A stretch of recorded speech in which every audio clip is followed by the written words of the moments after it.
Ask everyone to stand for the invocation and remain standing for the Pledge of Allegiance.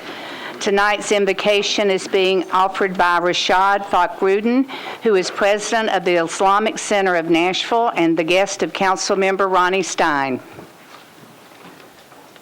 To Vice Mayor, Diane neighbors, and to our distinguished council members and guests, on behalf of the members of the Islamic Center of Nashville, I would like to convey to you the greetings of peace, or Assalamu alaikum. May God's peace be with you. I'm honored to be invited by Councilman Ronnie Stein to share with you this prayer. In the name of God, the most compassionate, the most merciful, dear God, we thank you for the countless blessings you have bestowed upon us. We recognize that the blessings in our lives come from you, and we should never feel superior to those in need. O Lord of the universe, as you are the most compassionate, we pray to you that our elected Metro Council leaders serve the citizens of Nashville with compassion, so that we live by the golden rule of doing unto others as we would like to have done unto us, whether for those going through poverty, hunger, homelessness, injustice, or any other social struggles. We pray that you bless our city leaders for all the sacrifices they make serving our community.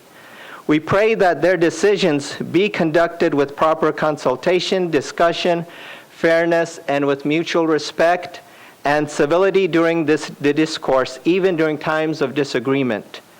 We pray that our Metro Council's leadership have a powerful and positive impact to all pockets of our community, including those whose voices aren't heard, and help make Nashville the best place to live for all. And finally, O merciful God, it is with a heavy heart that I call upon you, as you are the source of peace.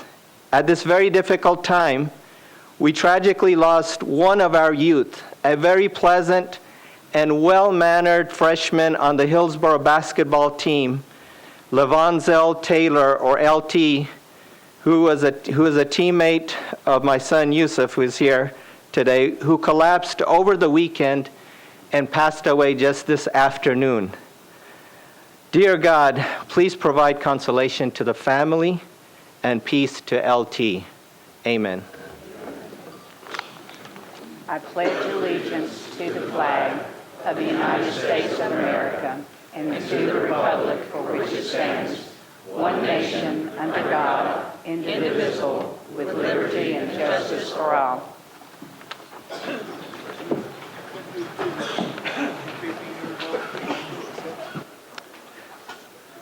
Without objection, we'll suspend the calling of the roll and ask the clerk to record the names of the members present throughout the meeting.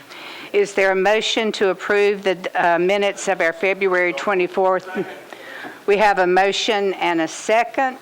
Without objection, the minutes will stand approved as written. Madam Clerk, are there any messages from the mayor? Yes, Vice Mayor. We have the following message from the mayor. Dear Vice Mayor, neighbors, and members of the council, please find attached the State of Tennessee reporting forms required to be submitted to the local legislative body following the sale of bonds previously authorized by the Metropolitan Council. These reports are for the sale of $59,730,000 of general obligation refunding bonds, Series 2015A, and $103,980,000 of general obligation refunding bonds, Series 2015B, which closed on February 19, 2015. The refunding issues were structured in conformance with the Metropolitan Government's debt management policy and will result in the present value savings of $8,708,183, or 5.598% over the remaining life of the bonds. As always, we appreciate the Metropolitan Council's support on these important financing initiatives. Thank you. Thank you. On your desk, you will find a letter announcing the vacancies on the Nashville, Eastern, and Cheatham County Railroad Authorities. Nominations are due by 4 o'clock on March 10th, and the election will take place on March the 17th. Councilmember Harrison. Thank you, Vice Mayor, and ladies and gentlemen of the council. It's a pleasure for me to introduce to you tonight a special guest that we have with us, Mr. Dr. Joseph Webb of Meharry General, who's the new Chief Executive Officer. He's been on duty there now for the last 2 months. We had the privilege of having him here tonight at a small reception before the council meeting. Some of you didn't get a chance to attend and meet him because of the committee meetings that you're serving in, but we wanted to introduce you to Dr. Joseph Webb. So thank you for being here, Dr. Webb.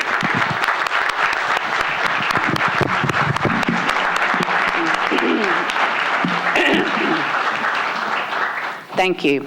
If you are in the chamber, you will need to find a seat or move to the mezzanine, please.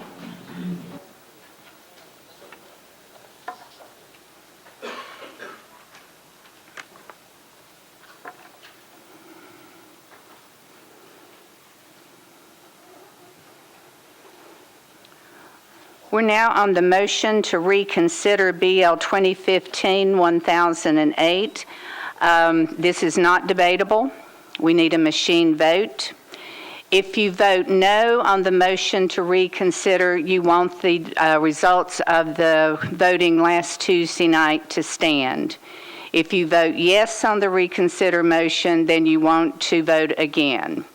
Mr. Cooper okay. So if you want the vote from last week to stand, you vote no. If you want to have another vote, you vote yes on this.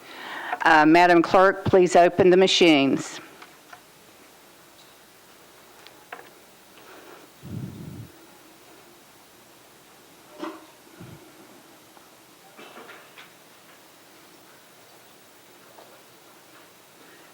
Need everyone voting, please.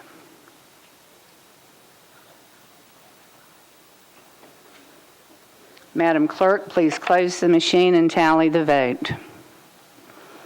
I have 3 for, 30 against, 1 abstention. The motion to reconsider fails. We're now at elections and confirmations. Councilmember Harmon. Thank you, Vice Mayor. The Rules, Confirmations, and Public Elections Committee met this evening and considered the reappointments of Ms. Londa Hardcastle Morgan and Mr. Mike Thomas to the Electrical Examiners and Appeals Board. We considered the reappointment of Mr. Randy Clark to the Fire and Building Code Appeals Board. We considered the appointment of Mr. Tyler Pittman to the Nashville Education Community and Arts Television Corporation, and the reappointment of Mr. Frank Sullivan to the Plumbing Examiners and Appeals Board. We recommended approval, 6 in favor, none opposed, and I would move their approval. We have a motion and a second. All in favor, please say aye. Aye. Opposed, no. Motion passes.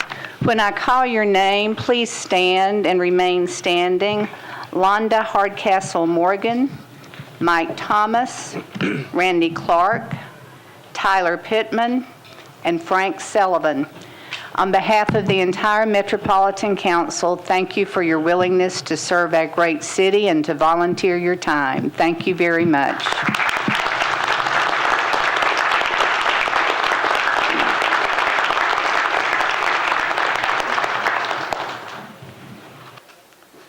We're now at bills on public hearing. The first one is BL 2015-1004, changes 155 acres from R10 to RS10 zoning for various properties located along Amelia Court, Amelia Drive, Ashland Circle, Ashland Court, Ashland Drive, Ashworth Circle, Ashgrove Drive, Ashmont Circle, Ashmont Drive, Bell Road, Best Court South, Benzing Road, Brookview Estates Drive, Brook Drive, Eulala Drive, Janice Drive, Jerry Drive, Josephine Drive, Lou Court, Michelle Drive, Ocala Drive, Roxanne Court, Roxanne Drive, Sioux Court, Sioux Drive, Tusculum Road, and Yoist Circle. Councilmember Bedney. I move to open the public hearing, please. Thank you. Please raise your hand if you're in support. Thank you. Please raise your hand if you're in opposition.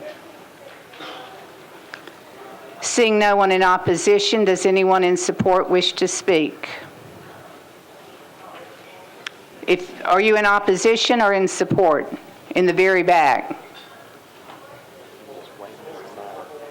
Okay. If you are in support and you wish to speak, please line up at the lectern. If you are in opposition and you wish to speak, please line up at the lectern. The public hearing is closed. Councilmember Bedney.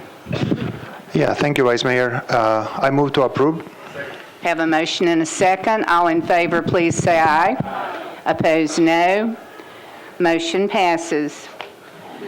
BL 2015-1010, amend substitute ordinance number BL 2014-908 to grandfather title loan, cash advance, check cashing, and pawn shop establishments from the application of the ordinance requirement if they had applied for a building permit or zoning certification prior to the introduction of the ordinance, but were subsequently denied such building permit or zoning certificate as a result of pending of the ordinance. Councilmember Holloman.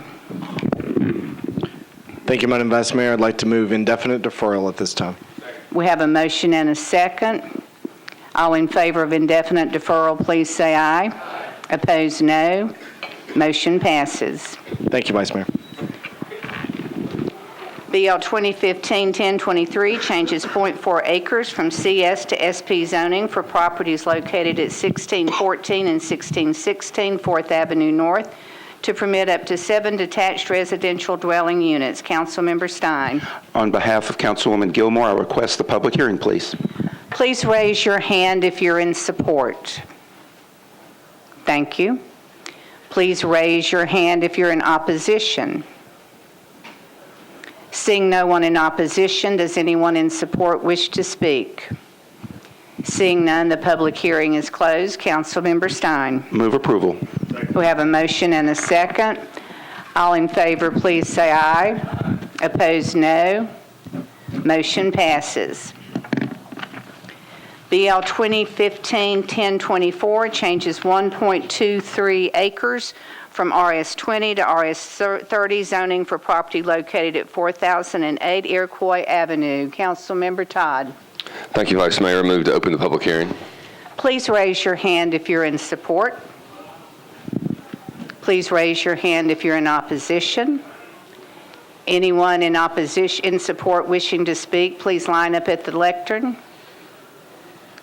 Anyone in opposition wishing to speak, please line up at the lectern. Seeing none, the public hearing is closed. Councilmember Todd. Thank you. I move approval. Have a motion and a second. All in favor, please say aye. Opposed, no. Motion passes. BL 2015-1025 changes 3.52 acres from RS-15 to SP zoning for property located at 5572 South New Hope Road to permit up to 13 single-family dwelling units. Councilman Glover? Thank you, Vice Mayor. I move to open the public hearing. Okay, first we will need to see the slides. This is a request to rezone from RS-15 to SP to permit up to 13 single-family lots on the property shown in red. The Planning Commission's recommendation was to disapprove. Again, the current zoning is RS-15. Here's a copy of the plan. There are 13 lots arranged around 2 cul-de-sacs and a small open space to the north. The policy is T3 suburban neighborhood evolving, and while the policy does support some additional development, it also requires design criteria such as connectivity. And the Planning Commission's concerns were the lack of connectivity, not complying with the subdivision regulations, and the lack of open space. Here's a map showing the proposed project and how it could provide a connection to 2 developments. And secondly, the lack of open space is shown here. This is the small open space that's provided with the development. And finally, the Planning Commission recommended disapproval. Please raise your hand if you're in support. Thank you. Please raise your hand if you're in opposition. Seeing no one in opposition, does anyone in support wish to speak? Seeing none, the public hearing is closed. Councilmember Glover. Thank you, Vice Mayor. I would like to just make a brief comment. I have met with the neighborhoods and also would like to, I'd like to move the motion to approve. Have a motion and a second. Councilman. Thank you, Vice Mayor. I've met with the neighborhoods and everyone is in agreement. I've also met with the developer. They've agreed to put in sprinkler systems in the homes, so therefore the connectivity piece is not needed. So with that, I appreciate everyone from the neighborhood, the developer, and everyone working together to come to a plan that has unison to it. And with that, I renew my motion. We have a motion and a second. All in favor, please say aye. Aye. Opposed, no. Motion passes. BL 2015-1026 changes .40 acres from R6 to SP zoning for property located at 1618 4th Avenue North to permit up to 8 residential dwellings. Councilmember Stein. On behalf of Councilwoman Gilmore, I request a public hearing. Please raise your hand if you're in support. Thank you. Please raise your hand if you're in opposition. Seeing no one in opposition, does anyone in support wish to speak? Seeing none, the public hearing is closed. Councilmember Stein. As I continue to show my zoning expertise, I move approval. We have a motion and a second. All in favor, please say aye. Opposed, no. Motion passes.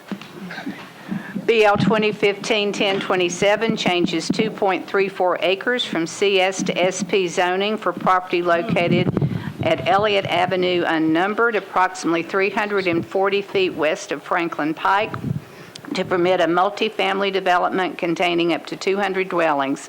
Councilmember Moore. I move to open the public hearing, please. Please raise your hand if you're in support. Thank you. Please raise your hand if you're in opposition. Those in support wishing to speak, please line up at the lectern. Vice Mayor, neighbors, members of the council, my name is Tom White. I live at 36 Old Club Court. I represent the applicant in this matter.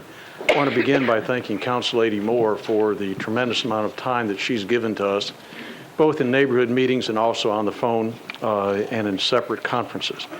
This is a zoning bill that was recommended by the professional staff of the Planning Department and was also unanimously recommended by the Planning Commission.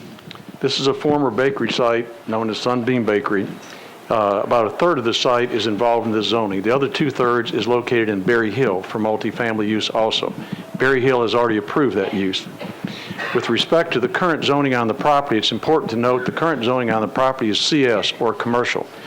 There's a very significant number of uses that could be done commercially. It would be far more deleterious to the community, and that's why reason why this multifamily, which is a down zoning on the property, ought to be supported. There was a community meeting on December 3 at Sevier Park. There were more than 40 people in attendance. There was good input given, and plans were made to change as a result of that neighborhood meeting. There's also a neighborhood meeting scheduled for this Saturday, March 7th, that is going to be, we hope, well attended, where we can iron out further issues.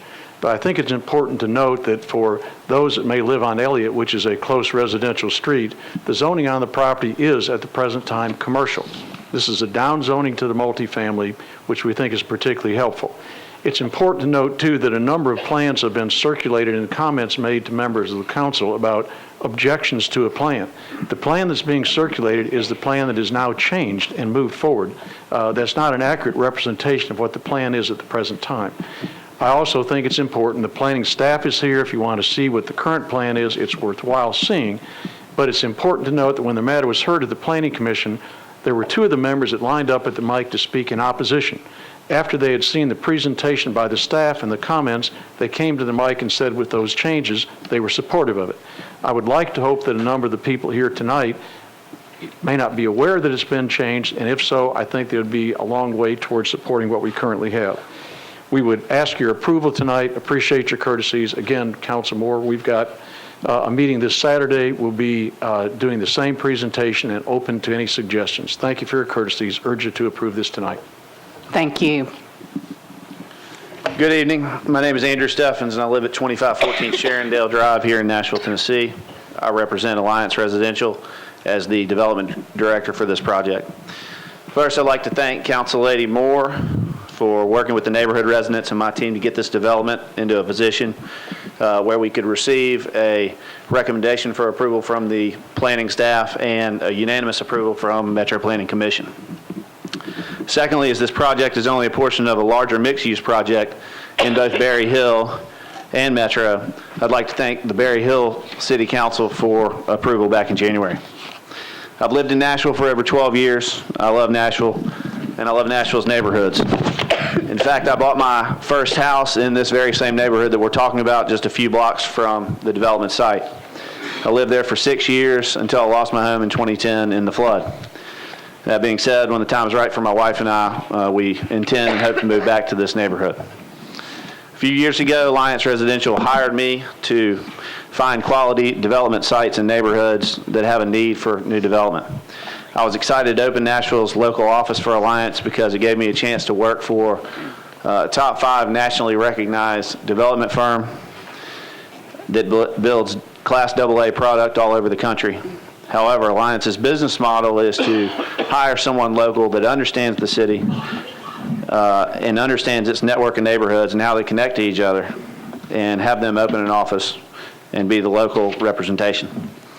This will be our second development in the urban core, the first being Broadstone Germantown, which was passed in City Council about a year ago. It's now, we've been under construction since November. With every development, we look to focus on pedestrian-friendly projects and create environments that promote walkability, safety, and a sense of community. With this site in particular, I love the 12 South and Franklin Pike neighborhood, its family-friendly spaces such as Sevier Park and the new community center in Sevier Park, and its boutique neighborhood retail up on 12th. As the neighborhood has grown south toward Franklin Pike, I saw the Sara Lee Bakery not only as an eyesore to the area that I used to live in, but as an opportunity to continue the neighborhood growth and to create a more pedestrian-friendly live, work, play environment. I spent a bunch of time talking about the project with my former neighbors and getting their thoughts on our plan, and it has been rewarding to be able to produce a plan that rids the area, the eyesore, enhances the neighborhood with high-end residential and retail.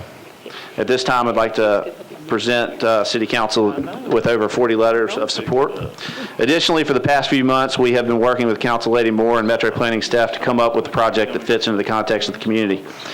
By reducing the height of the street fronting portions along Elliott to 3 stories and designing the building with an average setback of 30 feet, Thank you. I feel like we've created a design that works with the neighborhood. Thank you very much.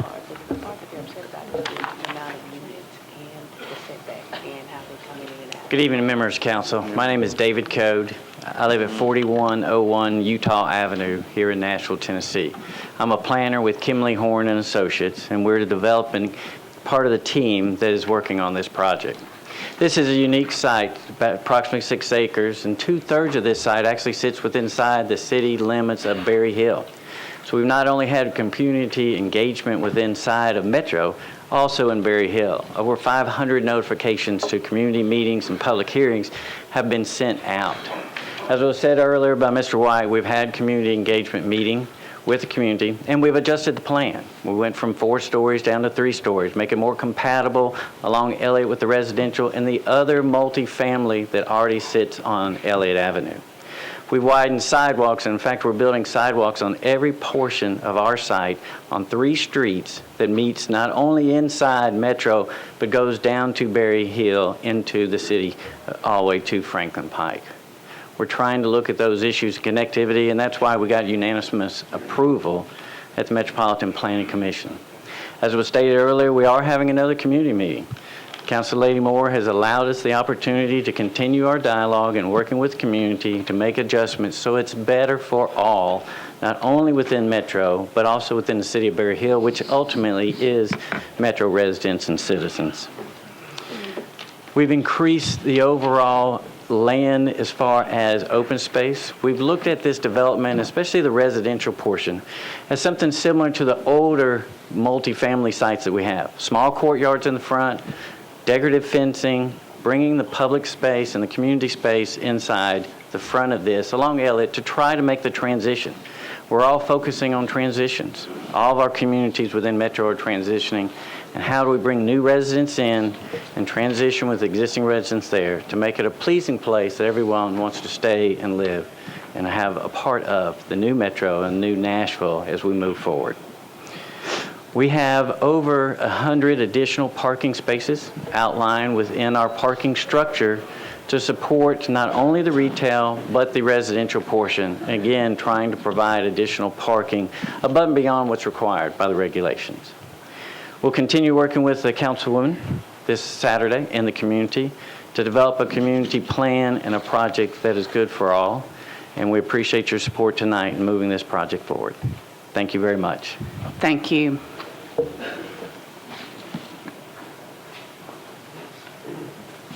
Hello, my name is Lynn Batson-Wills, and my husband and I own a business in Berry Hill. But I'm also here representing my parents, Paul and Ann Batson, who own an adjacent property and business, Batson Motors, at 2409 Franklin Pike at the corner of Inverness. We are in full support of the proposed development. We feel like it would be an excellent addition to the area because of the much-needed residential and retail development. Thank you. Thank you. Hello, my name is Ryan Siebels. I'm a local property owner and also a local resident of this area. We own a commercial property across the street from the Sara Lee Bakery site, and then I live in the 12 South area. So I wanted to voice my support in a lot of different aspects as a local resident, but also as a business owner in the area. I know that the right group is involved with this deal. They have been very thoughtful and conscientious in terms of how they develop with lowering the height, listening to the council members and some of the concerns of the constituents, and building a project that will fit well with the overall neighborhood and the growth that's happening there. So certainly want to express my support of the project as designed. And then also I've got a letter here that is from the owner of Colonial Liquors, who is a adjacent landowner that I wanted to share real quick. It says, Council Lady Moore and other council members, I'm writing to voice my support of the Sara Lee Bakery redevelopment. I'm an adjacent landowner to this property and have owned a business there for 41 years.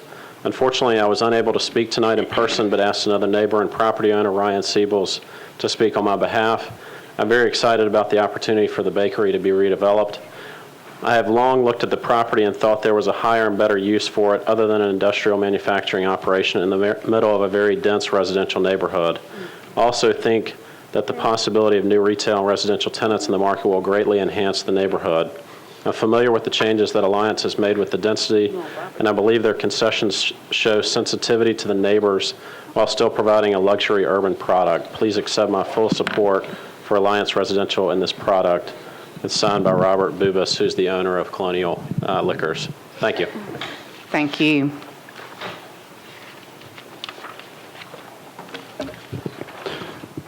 Hello, my name is Charlie Gerber. I'm a resident of District 17. I'm here today to speak in support. Could you give your address, please? I'm sorry. I live at 907 Clayton Avenue, and I'm here today to speak in support of the Sara Lee Bakery redevelopment project. As I mentioned, I live at 907 Clayton with my wife and 2 sons. And we're also in the process of constructing a house at 927 Montrose Avenue, which is also in District 17. I've had the privilege of living in the 12 South neighborhood for the past 3 years, and my wife and I have every intention of raising our 2 boys there. My wife wanted to be here with me today, but unfortunately she's trying to get the kids to sleep, which takes precedence over other civic obligations such as these. I've spoken to a number of my neighbors over the past few weeks about the proposed development off of Franklin Pike, and I've received permission from the following District 17 residents to represent their opinions here today: Jennifer Rusi, Jen and Michael Rebus, Morgan and Molly Ricks, Taylor and Elliot Brown, and David Doris. My neighbors and I are uniformly supportive of the proposal before you today, and I'd just like to talk a little bit about why. And is because we believe that Franklin Pike is currently underutilized from a commercial and residential standpoint. As the neighborhoods surrounding it grow and develop, we're seeing demand for additional services and amenities along Franklin Pike increase substantially. One needs only to look at the Melrose cluster of restaurants and entertainment spots, cinema being the most visible, to see that Franklin Pike could be much more than a strip of fast food restaurants and payday loan stores. Certainly understand that there will always be traffic concerns with any new development such as this, but the stretch of Franklin Pike between Wedgwood and Kirkwood has both significant capacity and, we believe, growth potential. So I submit to the council that the infrastructure is in place along Franklin Pike, and a concerted effort from city and business leaders can transform it into the next great corridor in Nashville and a thriving extension of the progress occurring all around it. And moreover, I believe the Sarah Lee redevelopment project is a great start. Thank you very much for your time. Thank you. Those in opposition wishing to speak, please line up at the lectern.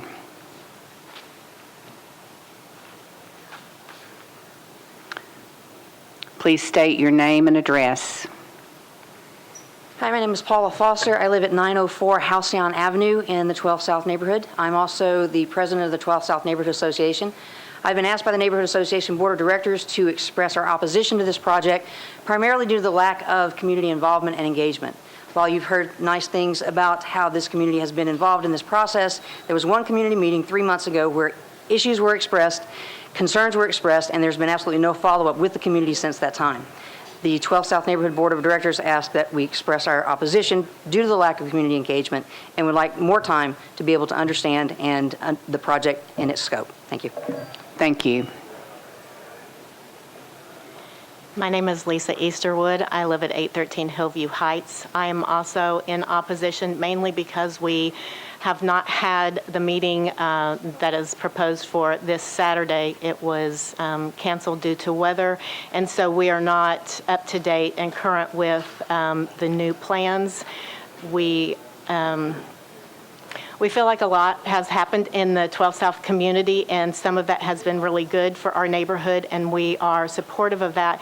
And some things have happened and happened very quickly, and in hindsight are not good for the neighborhood and therefore not good for our city. So we just ask that the neighbors be allowed to have some more information before the development proceeds. We know that it will be developed. We'd just like to have some input. I know developers and residents a lot of times have differing opinions. I love the Colonial Bakery. I could sit and smell cinnamon bread baking on Saturday morning as I hear the train down the road. It's a neighborhood, it's a quaint neighborhood, and we just want to make sure it stays that way. Thank you. My name's Robert Marigza. I live at 801 Inverness Avenue in Unit B7. I live directly across from this property, and I've lived in the neighborhood for almost 10 years. I've been concerned about the size and the density of the residential, what's been proposed for that lot. I do, in general, support the commercial development along 8th Avenue South, but I feel like what's been shown to us so far is too tall, even at 3 stories, for the surrounding neighborhood. And we've also seen quite a lot of apartment development in the area. A huge apartment building is about to be built, already ground broken for, just across the street from this site. I feel like by the time this is built, we'll be way overbuilt for the area and for the population there. That's all. Thank you. Thank you. My name's Nicola Stanley. I live at 813 Horner Avenue. I've resided there for 13 years, and I've seen the neighborhood grow and change. We know that there's apartments that are needed, and we're glad that they're coming. And the same way with the commercial growth and businesses. We welcome that. It makes it more accessible for us. Part of my concern is the walkability and the access to the neighborhood. And with that, I feel like if we'd had better communication, this would have been really great. So far, I've heard that there's a meeting on Saturday. At what time? You have a broad audience here that would love to know so that we can participate. So my point is, in terms of the sidewalks, how wide are they? Are they actually inviting people to walk because heaven knows we have enough cars around there. We'll continue to see more traffic, we know that, but at the same time, people are actually endangering their lives crossing streets and trying to get across undefined walking areas at the moment. And so I'd like for this to be postponed until we can have better communication. Thank you. Thank you. My name is Chris Cotton. I live at 2209 Elliott Avenue. And while I'm not opposed to the development itself, I would ask you to defer this to allow for more community involvement. Most of the community has not seen this new plan. And so it is true that they're working off misinformation. So it would be great if you could clear up that misinformation with the community and then defer your vote until after the community meeting on Saturday. Thank you. Thank you. Terry Bear, 323 Forest Park. I was surprised on this one that I actually started getting calls from people who knew that I came up here sometimes, and this is pretty much the area that I'm really concerned about getting overpopulated without having the proper infrastructure. These roads, if this is on Franklin 8th Avenue, that's still one of the main thoroughfares from downtown going to a lot of areas in Brentwood and out to the counties. And I don't see any indication that nobody's mentioned what bus routes go back and forth or how close this is to that kind of transportation. And I'm seeing, I heard the word 500 units, or 500 letters were sent out, and this concerns 200 units. And that's kind of, I don't know, I mean, when they sit there and say they're listening to people, who are they listening to? I really, there's got to be a point where you really, it's nice that there's a big welcome developer sign in in certain neighborhoods in this town, and a lot of these developers like to live in these neighborhoods, and other people like to live in them too. And I mean, I realize that's the same reason you think that everybody else wants to live there, but you do have to keep some of the character of what's there. And you have to have the proper, if you're going to put retail space in there, have the kind of proper retail space that people who live in the neighborhood, or you think are going to live in that neighborhood, may need, not just bars and things like that.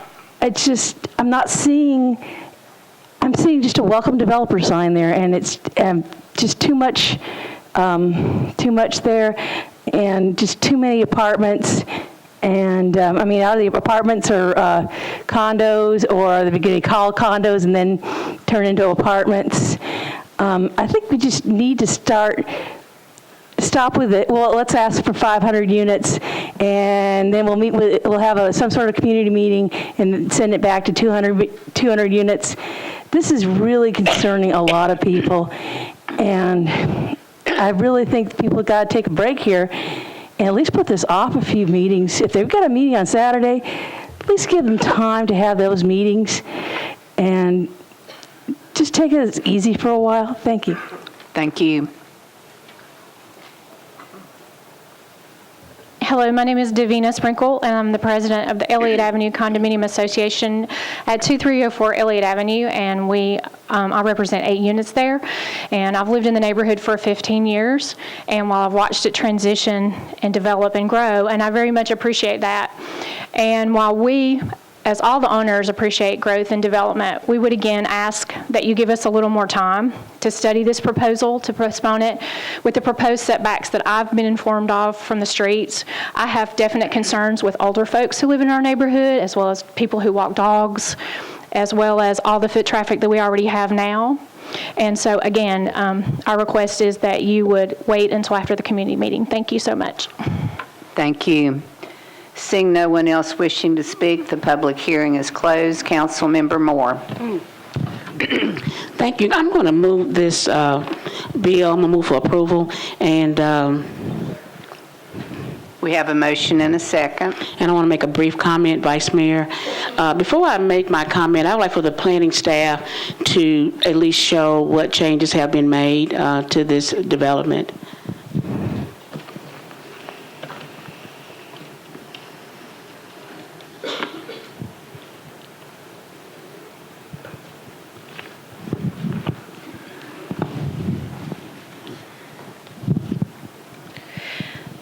This first slide shows the portion of the project that's within Berry Hill in green. So the portion that's being rezoned to SP is shown to the west. The use is multifamily residential with 200 maximum units. The height is 3 stories along Elliott and a 20-foot step back to a maximum of 4 stories. There's unit access in the streets or courtyards and parking access in a central garage. The sidewalks on all 3 streets and the metro portion are 6-foot sidewalks and 4-foot planting strips. In this key, you can see in the elevations the step back along Elliott Avenue, shown here in 3 and 2, and then a close-up of Elliott Avenue where you can see the 3 stories and then courtyards along Elliott Avenue frontage. Thank you. Councilmember Moore. Thank you. As we all know, zoning matters are never easy, and I do appreciate all those individuals and my neighbors that have voiced their concerns as well. It is true, a meeting has been scheduled for this Saturday, March the 7th, from 10:30 to 11:30 a.m. at the Midtown Hills Police Precinct. It was canceled because of the weather. It was supposed to have been scheduled for February the 19th, so that all of these issues could have been addressed before this meeting. I do understand that we get frustrated when there's a new development coming and how it impacts our neighborhood. And as it also been stated that this is also tied into the city of Berry Hill. Across the street, there's a development. Berry Hill Planning Commission approved that development, and this one was approved on the front end as well, and the issue is on the back end where the Elliott Avenue side is. When we had the meeting on December the 3rd, there were 251 cards mailed. I only got 11 comment cards. Only 40 persons attended that meeting. I wish I could have had more. The developers know that when they come to me for my blessing on a development, they have to have a meeting, they have to have attendance sheets, they have to have comment cards. So with that being said, if there's anything that I need to change, I can change that on the 3rd reading, either amend it or defer it. So tonight I want to move this towards the committee, and so that's how I renew my motion for approval. Second. We have a motion and a second. Councilman Garrett? Madam Vice Mayor, did you announce the time and place? She did. 10:30 to 11:30 a.m. Thank you, ma'am. Councilmember Scott Davis. Thank you, Vice Mayor. I rise in support of my coworker here. I work around the corner from that bakery at the 800 block of Bradford Avenue. And even though I don't spend as much time there as my boss would like me to, however, I am very familiar with the area and did receive notices and correspondence about meetings. And unfortunately, weather was a factor in it. And, I just want to say thank you to Councilor Moore because we got a lot of notices at the office about this, and we received a yellow card in the mail, I believe. However, though, there will be a representative from my office, not myself, there at your meeting Saturday. Hopefully, we won't be iced over again. Thank you. All in favor, please say aye. Opposed, no. Motion passes. Next is BL 2015-1028, amends 85.5 acres of the Commercial Plan Unit Development Overlay District for properties located at 7614A, 7614B, 7616, 7620, 7624, 7632, and 7634, Highway 70 South to permit a mixed-use development. Councilmember Weiner. Thank you, Vice Mayor. Move to open the public hearing, please. Please raise your hand if you're in support. Thank you. Please raise your hand if you're in opposition. Seeing no one in opposition, does anyone in support wish to speak? Seeing none, the public hearing is closed. Councilmember Weiner. Thank you. Move approval, please. We have a motion and a second. All in favor, please say aye. Aye. Opposed, no. Motion passes. BL 2015-1029 changes .08 acres from R8 to CS zoning for property located at O'Brien Avenue unnumbered, approximately 130 feet west of White Bridge Pike. Councilmember Baker. Thank you, Vice Mayor. Open for public hearing. Please raise your hand if you're in support. Please raise your hand if you're in opposition. Seeing none on either side, the public hearing is closed. Councilmember Baker. Move approval. We have a motion and a second. All in favor, please say aye. Opposed, no. Motion passes. Without objection, we're going to take 1030 and 1037 together. BL 2015-1030 cancels 124.82 acres of the planned unit development for properties located at Cane Ridge Road unnumbered and east side of Cane Ridge Road. 1037 changes 291 acres from AR2A and SCR to SP zoning for properties located at 3135 and 3185 Old Franklin Road, 5570 and 5580 Cane Ridge Road and Cane Ridge Road unnumbered and west of Interstate 24 to permit a mixed-use development. Councilmember Dow. Thank you. I'll open the public hearing. Please raise your hand if you're in support. Thank you. Please raise your hand if you're in opposition. Seeing no one in opposition, does anyone in support wish to speak? I would ask the folks to clear the lectern area, please. We have folks coming to speak. Fabian. Councilmember Bedney, could you please clear the lectern area? Good evening. My name is Mark McDonald. My business partner, Bill Oldacre, and I, who are longtime Nashvillians, 40 years for me and 35 years for him, because we both chose to marry Nashville girls, are excited to be here. Bill and I, along with our local team, Barge Wagner, Hastings Architects, Hawkins Partners, and Waller Lanston, are excited to present this Beam & Turner specific plan before you today.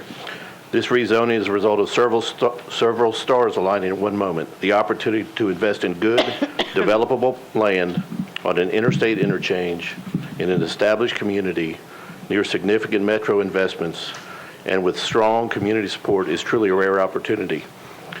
Special thanks to Council Lady Jacobia Dowell for her tireless efforts on this project.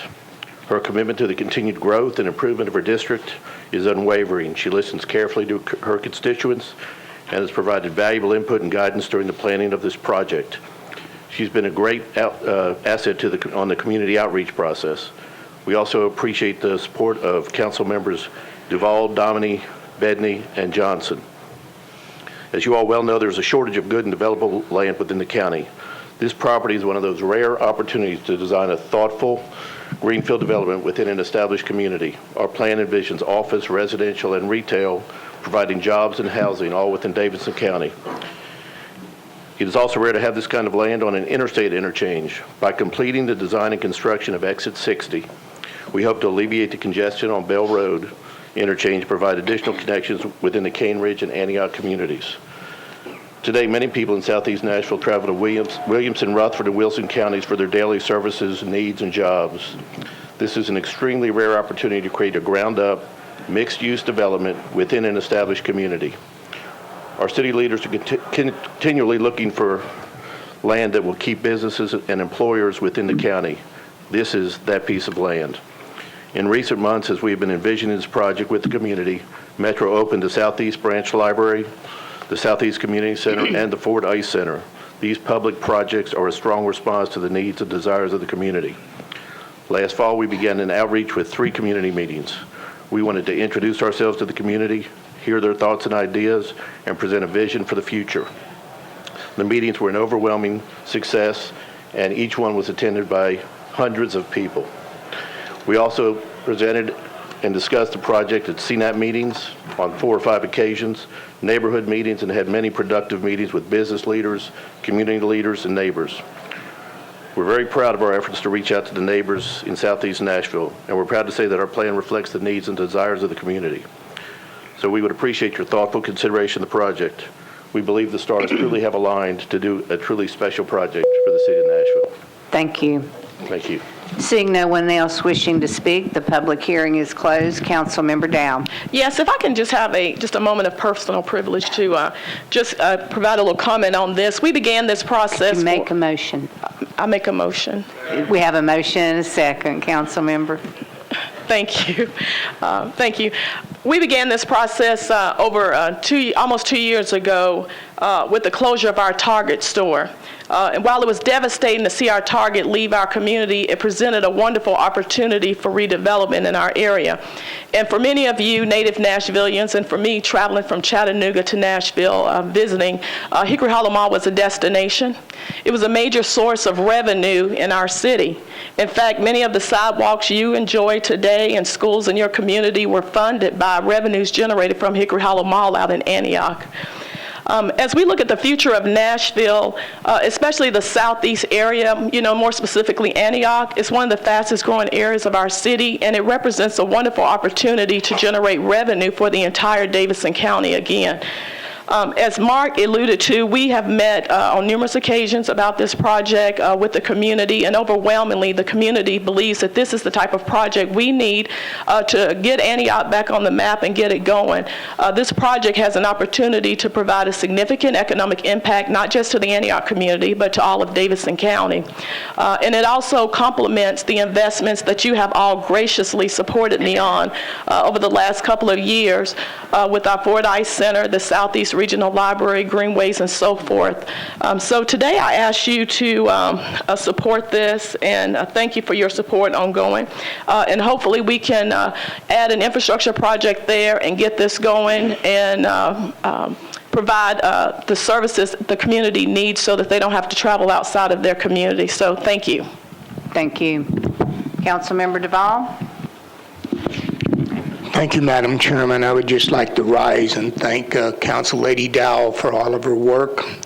Superior, you ran your meetings and did everything as well as anybody could ever hope to. And we appreciate, as the Southeast Davidson County Council members and the citizens, the work and the effort and the heartfelt that you put into this work. Thank you so much. Councilmember Bedney? I also want to thank Council Lady Dowell for her efforts. The meetings that we had at the church to discuss the project, he didn't do them justice. We were perfect. I mean, as somebody with a background in architecture, those meetings were great and a model for how we should go around gathering input and feedback from the community. So I was very happy to add my name to the legislation after I had a community meeting. And what? Nothing. I thought I was talking too much. You were going like this. I thought, well, I'm in trouble now. Nope. All right. Thank you. Thank you. Councilmember Johnson.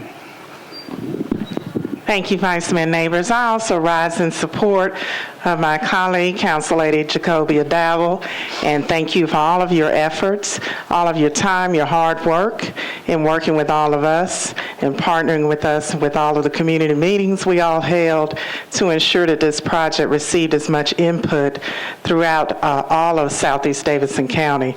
We all are very excited, and we're looking forward to this project getting underway, most especially the TDOT approval on the interchange improvements. So again, I just say thank you for your leadership in that, as well as all of my other colleagues. We all worked very well together to ensure that this project was a success. Thank you. Thank you. All in favor, please say aye. Opposed, no. Motion passes. The only thing I will do is remind everyone that this is public hearing night when we hear from the public.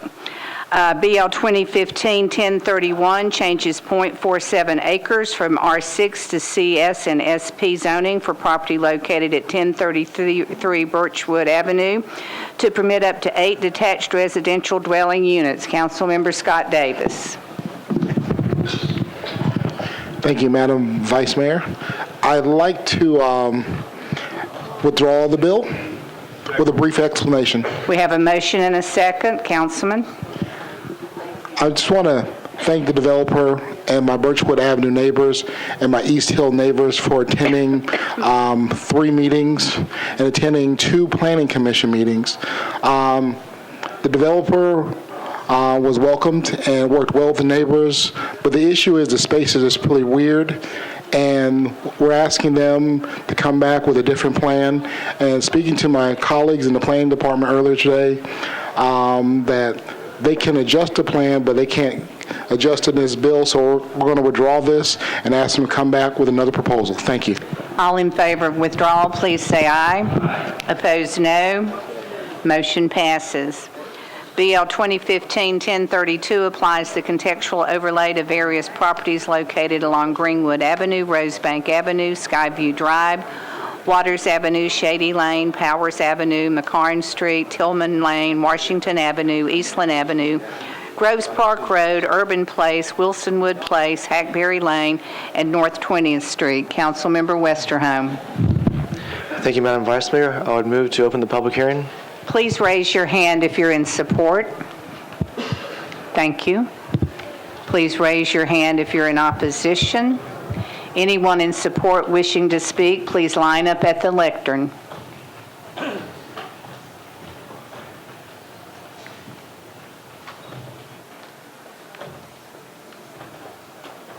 Please state your name and address. Good evening, council members. My name is Brett Withers, and I live at 1113 Granada Avenue. Thank you for voting for Councilmember Hunt's Ordinance 771, which created the contextual overlay tool last year. As you know, that bill was a contested one, and Walter wisely deferred it following the council public hearing, and I was pleased to work with Walter and with Carrie Logan at Planning to explore amendment proposals that made this tool even better. Neighborhood leaders and builders negotiated, and we found a lot of common ground that was incorporated into the final language of this ordinance. Passing that ordinance was an achievement that showed how well Nashvillians can work together to reach compromises when strong leadership guides us. The real test of that compromise was whether property owners would embrace this tool.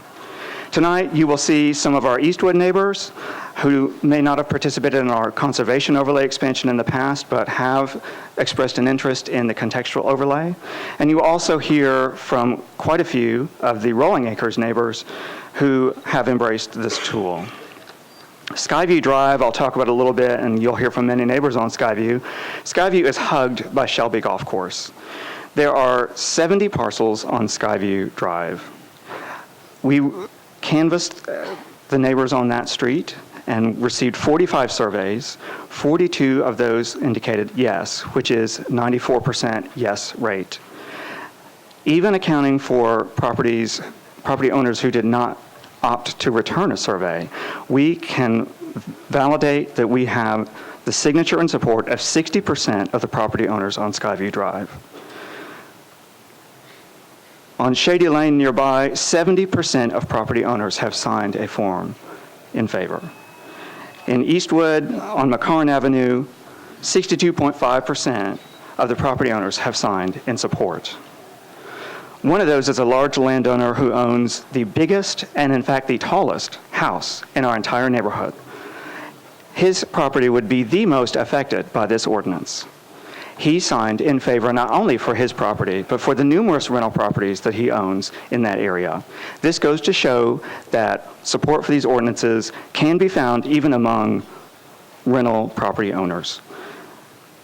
If some property owners change their minds, the boundaries can still be amended, but this item received the unanimous approval of the Planning Commission. This was not on consent, it was pulled from consent. There was a full public hearing, and it received the unanimous approval of the Planning Commission, and I would ask for your approval tonight. Thank you. Thank you.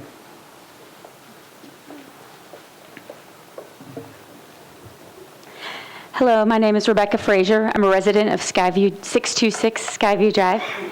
The name of our street is Skyview Drive. We can look out our windows, we can see a sky view. We see clouds, trees, and birds. But if you take a walk just to the end of Hackberry Lane, which is right on the edge of Rolling Acres, that's where the sky view ends abruptly. You're faced with shadows of 45-foot tall, cheaply built, new construction, tall, skinny houses about 12 inches apart from each other with no backyards and no parking for guests. We have dodged the bullet of this so far, but we need the overlay desperately now. We'll lose our group of high-quality neighbors, the type of people who organize neighborhood Easter egg hunts, 4th of July bike parades, and neighborhood capture the flag games and baby showers. My neighbors don't want to look out their windows at a mishmash of tasteless new construction, front-facing garage doors, and roof lines with a hodgepodge of heights. And I don't want to lose my neighbors. We purchased our home in 2008. We can enjoy proximity to East Nashville schools, parks, businesses, and downtown. Our home was also affordable. Since we purchased our home, the value has increased considerably, but that's not why we bought there. We bought because we could foresee a lifetime there, and we appreciate the character of the neighborhood, which is mostly well-built post-World War II era brick homes and relatively large yards for children to play. We could have bought a bigger house in another neighborhood for the same price, but we chose Rolling Acres because of its character and the types of community-oriented families that choose to live there. We're not necessarily interested in our own or other short-term financial gain if it means destroying the character of our neighborhood with new construction that is out of character with the rest of the neighborhood.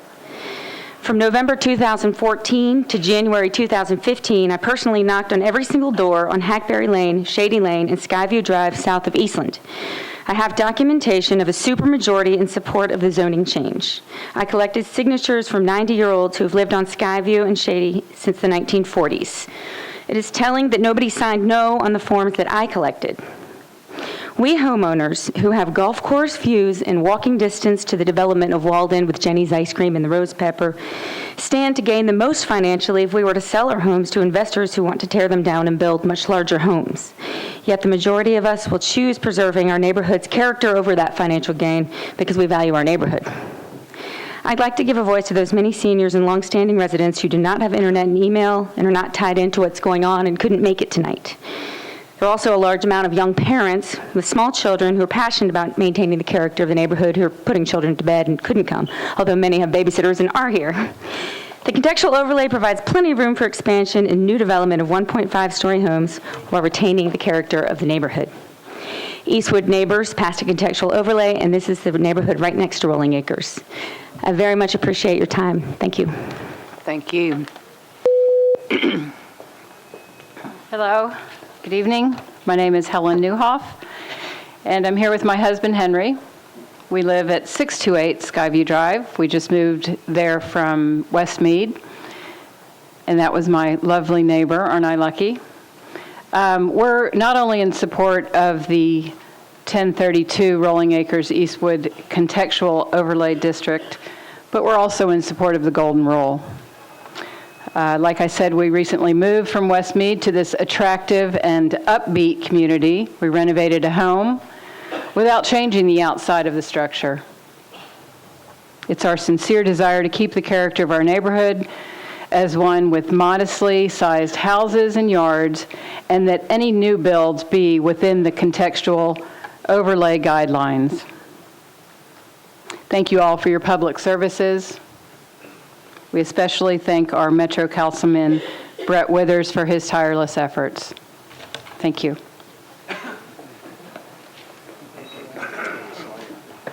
My name is Joe Fanning. I live at 625 Skyview Drive. The Fannings are a family of 5 in a 1,700 square foot house, and we are all for this contextual overlay. We are ready to expand. The consequences of this overlay are not hypothetical to us. They are practical. We have done the math, and what we want is an overlay that promotes responsible growth. And this overlay allows for us to add an addition and renovate our upstairs in ways that are appropriate for our needs, and also allows us to be consistent with the neighborhood around. So we are very pleased with this contextual overlay and support it. Thank you. Thank you. Good evening, members of Metro Council. My name is Melissa Williams, and I, along with my husband, Charlie Williams, who many of you may know, and my daughter, Cora, live at 635 Skyview Drive. And although my husband, Charlie, couldn't be here this evening, I felt it appropriate to share his words with you as you are deciding. Good evening, council members. My name is Charlie Williams, and I live at 635 Skyview Drive. I appreciate your time today and your thoughtful consideration of this legislation that is so near and dear to the heart of our neighborhood. I am a 5th-generation East Nashvilleian and an 11th-year resident of Rolling Acres. When I was a kid, my family would frequently drive down Porter Road on the way to my grandparents' house in Inglewood. Over the years, I passed by what is now Rolling Acres neighborhood thousands of times, but it was only after the tornado in 1998 that I realized there were actually homes over there. Previously mature trees had obstructed the view from Porter Road, and in those days, it was not prudent to stray too far off East Nashville's beaten path. Fast forward in a few years, my wife and I found ourselves with a newborn daughter and in search of our first home and a suitable place for our family to establish roots. For 8 months, we scoured Middle Tennessee, looking for just the right spot. We chose the corner of Skyview and Shady, and there was not even a close second. To call Rolling Acres our neighborhood really doesn't do it justice for us. It is our second family, and though it may sound trivial, the spatial context of the existing homes, yards, and setbacks serve to facilitate our neighbors' interactions. Our streets are calm and walkable. Our kids run through each other's yards. We play capture the flag across multiple properties. It is the greatest neighborhood this side of Leave It to Beaver. Allowing indiscriminate scale to continue to develop in our area would threaten the very context that helps make Rolling Acres such a special place for us. I would like to thank Council members Walter Hunt and Anthony Davis for their leadership in sponsoring the legislation to provide this tool to Nashville's neighbors, and I ask you to support its application to Rolling Acres. Please vote yes. Thank you. Hello, I'm Heidi Heft. I live at 621 Skyview Drive. I've lived there for almost 18 years, so I was there pre-tornado. And I've always thought of Skyview Drive as a very tight-knit community, and I've always lived by the phrase that you're as strong as your weakest link. And if there were to be really tall new construction built on our street, it might be new and it might be expensive, but it would be the weakest link, and it would start breaking the chain. And I'm here tonight to try and stop that. So thank you. Thank you. Hello, my name is Deandra Jerome, and my family lives at 627 Skyview Drive. I've had 3 kids since the time I've lived on Skyview Drive, and we chose to remain there because of the strong community that our neighbors have all contributed to create. We've had neighborhood parties, cookouts, and even kickball games in the lot next to our house, and look forward to continuing to do these things with our children as they grow older and remain in this neighborhood. We've moved here in 2004 because we noticed the wholesome look of standard-sized homes and immediately knew that we wanted to start a family here. So please support the overlay.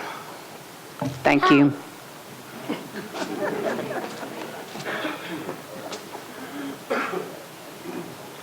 Hello, my name is Paul Kornack. I live at 2013 Hackberry. I felt compelled to come here tonight. Recently, in the past year, there's been a lot of new construction just up the street from me on North 20th.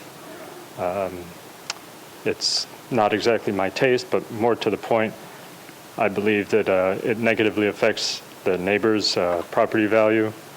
I feel sad for my neighbors that have to deal with these. They, obviously there's no zoning to stop what had happened, but some of them are now where they'd had a sunny backyard or living in the shadow of a building next to them.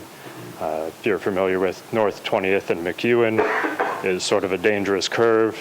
It's always been very small and tight. There's a very large building now that completely prevents seeing around the curve. It's made it much more dangerous. Just all these things don't seem like a very positive move for the neighborhood. I'm in fear a little bit for my housing value should something like this be built next to my house. I don't believe that the value of the neighborhood should be stripped away by people making money, and maybe it should stay in the hands of the people that actually live there. And I would very much appreciate if you people could support this overlay. Thank you. Thank you. Hi, my name is Lisa Rohr, and I live at 603 Shady Lane with my husband and my 5-year-old daughter and 3-year-old son. We bought our home in 2008. From our porch, we can see about 4 other families who have at least 3 children, all under 6. And we play in the yards almost every day when it's not snowing. And when it's snowing, we sled out in the front yards every day. And I think one of one concern I'd like to specifically address that I appreciate about the overlay is the frontage. I believe that's the term in terms of how close to the street you can get. The majority of our homes are about 30 feet off the street, which gives a lot of 30 to 40 maybe, which gives a great front yard, which is why everybody plays in the front yard. And part of the contextual overlay, I know, is to restrict how far out you can go. About a year ago, one of our neighbors put just a fence, a 6-foot fence, very close to the front of the street, and now we have to go to the end of our driveway to see around a very sharp corner, which is kind of hard to get a 3-year-old to understand. But we can no longer see, and even it's just a fence, but it obstructs our view in terms of traffic in our home. So I can only imagine if an actual building or structure or home was like that on one side, much less both. So just in terms, I mean, I'm really concerned about safety and not just the view from our home, which is lovely, but the actual safety in terms of getting out of your driveway and crossing the street. So that's only one piece of why we support it, but we would really encourage you to pass it. Thank you. Thank you. Those in opposition wishing to speak, please line up at the lectern. State your name and address. My name is John Brittle. I live at 5474 Franklin Pike Circle in Davidson County. And I'm here as a realtor, and I represent homeowners in this area and have for years. I also represent builders and developers. I'm not here to speak for those guys because they absolutely understand it, and they know how to deal with it. I've emailed you these comments. I'm going to read them now. But the homeowners who sell their homes in the future and the home buyers who buy these homes will have some things to deal with that are absolutely a part of a COD. And I can assure you that everybody doesn't understand that because everybody in government doesn't understand it. And I do it every day, and some of my team doesn't understand it. My major concern is that the COD does not take into account the unique conditions of a neighborhood and says that context can only be determined on house size. It does not take into account variations in lot size or topography. While everyone is subject to the same standards, no two homes will be subject to the same building height and footprint, as no combination of 4 homes will be the same. I would like to talk about some repercussions. Renovators, builders, developers, they know how to estimate the height and the size of the 4 homes, 2 on either side of the property they'd like to buy. And I'm talking about somebody wanting to renovate or add on to a home, not somebody who wants to tear down and build tall, skinny houses, of which I've never been a part. For homeowners, the consequences are serious because in order to do an addition to their home, out or up, they will have to order a survey, determine the exact size, height, setback, along with of the 4 neighbors' homes. This will add $3,000 to $4,000 in 1 to 3 months after their contract date when we normally just get a home inspection. For realtors representing home purchasers, the consequences are severe. The realtor must first check to see if anything they're showing is in a COD.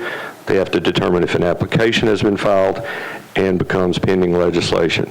When the realtors determine this, they tell their home buyer that they need to hire a surveyor, architect, or engineer and get permission from the 2 homes on either side to enter their fenced yards, measure their house, and no matter what anybody from planning tells you, the codes guys are serious about us having measurements and heights. I believe that the realtor will tell the buyer will tell the realtor to keep driving.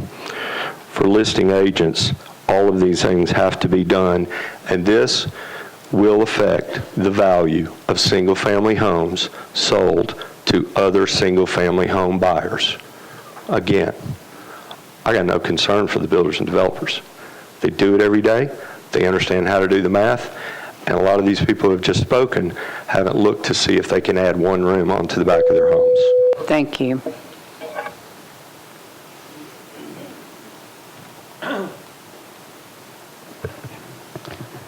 Well, this is new for me, so forgive me if I seem a little awkward and uneducated in speaking in this manner, because I am. My name is Rayanne Rubenstein. I live at 1101 Porter Road. I live right at the very edge of where this development is is going to be. And I have to express my concern of this, and not only what is being proposed here, but also the way that this has been introduced to my neighborhood. I found out about this entire project last Thursday when we got this letter asking for Metro Planning Commission, Metropolitan Council notice of a zoning public hearing. That was last Thursday, the first time we ever were notified. We never got letters, we never got phone calls. As far as I know, there's never been any communication to the residents of the area of Nashville that's under consideration here in terms of the changes that are being proposed. No chance to think about them, no chance to ask questions about them, absolutely nothing. So on behalf of all my neighbors, most of whom are not here because somehow they thought, either didn't know what was happening, thought that it had already been settled and were not allowed to speak on a third reading, which is what we thought it was, and many other misinformations that have basically left everybody with nothing to go on in terms of this. And that includes, for myself personally, which I have went to the Planning Commission twice to ask questions about just what this means, much less the connotations to the people. Now, I am a 15-year resident in East Nashville. It was a dump when I moved in there. There were abandoned houses, crimes. Many buildings were abandoned, many commercial businesses were not happening, and many of us moved there. We're artistic. We liked the looks of it, the ability to fix things up, and we took it upon ourselves, spent our own money, invested our own ideas, built our own gardens, and I think for a renovation of this type that we did not spend as much money as it would cost to do many of these buildings that you have done. We did them ourselves because we love the neighborhood, we love the property, we loved each other. It developed, children were born, we know them, now they're having children. I myself have been there for 15 years very happily, and I don't feel that we need overlays or underlays or anything else. We just need to be able to continue developing our community in the way that we've been developing without outside influences telling us what we can do and what we can't do and anything else, because we are doing just fine in East Nashville. I'm sure any of you that have gone there, visited, driven through it, or any else see that it's flourishing on its own with any of this. Now, I don't know how long I have before this buzzer rings, but I bring up, I want to talk to you about the plan that we have not had reasonable notice. I mentioned that. Can I? Thank you. Okay. The public hearing is closed. Councilmember Westerheim. Thank you, Madam Vice Mayor. I would move approval with brief comment. Have a motion and a second. Councilman? Just wanted to express my appreciation for the many neighbors who came up here this evening. Many of you also came to the Planning Commission this last week. And Mr. Rubenstein, it may be that the issue you wanted to address that was also before us at the last Planning Commission is a different one.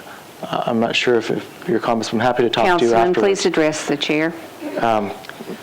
Thank you, Madam Vice Mayor. I'd also like to say that this was a process that neighbors worked very well with. I believe that we have, and the neighbors have done a good job of reaching out, and I'd appreciate the support of the council and all the members who have worked hard to get the contextual overlay as a tool for us. We have a motion and a second. Councilmember Tenpenny. Thank you, Chair. I appreciate that, Vice Mayor. Doug, I've just got a couple of questions that I'd like to ask about this contextual overlay. It seems really nice on the outside as you're looking at it, but when you get in there, there's some serious restrictions. And some of these homeowners that may want to do some renovations later on to their house, these restrictions may come up and really hamper for what these folks want to do. And I'd just like to get you to just kind of tell us about this contextual overlay. Thank you. I got it. Well, this is a tool that, and I think that one of the people who spoke mentioned that Councilman Hunt and Councilman Davis sponsored a few months ago. And what it does is once you've placed the overlay over, and it has to be at least an entire block, that then it restricts how the properties are developed in that area so that they're contextually sensitive to the other properties around them. And specifically, the way a contextual overlay works is that the maximum height cannot be any greater than 35 feet or 125% of the average height of the principal structures on the two abutting lots of each side. So that does restrict the overall height of how a development can be introduced into an area that has the overlay there. And then also there's maximum building coverage, and the maximum building coverage can be 150% of the average of the buildings on, I think it's the two on either side as well. And that's the majority of the restrictions. There are also restrictions regarding access, that if there's an improved alley, that you're to take access from the improved alley as opposed to from the street. And for corner lots, driveways need to be located within 30 feet of the rear property line. There are a few other restrictions that are more detailed, but that's the gist of it, is to try to make sure that when you have infill development, that the homes that are being built match more contextually to the homes that are already there. Councilman Tenpenny? I just have one more question, and that'll be it. So if I want to extend a room into the back of my house over there, there's strict guidelines that I'm going to have to go through, or if I want to go to the side. And that actually means that I'm actually going to have to go to a couple of my neighbors to see if they will let me build my addition onto my house. Is that true?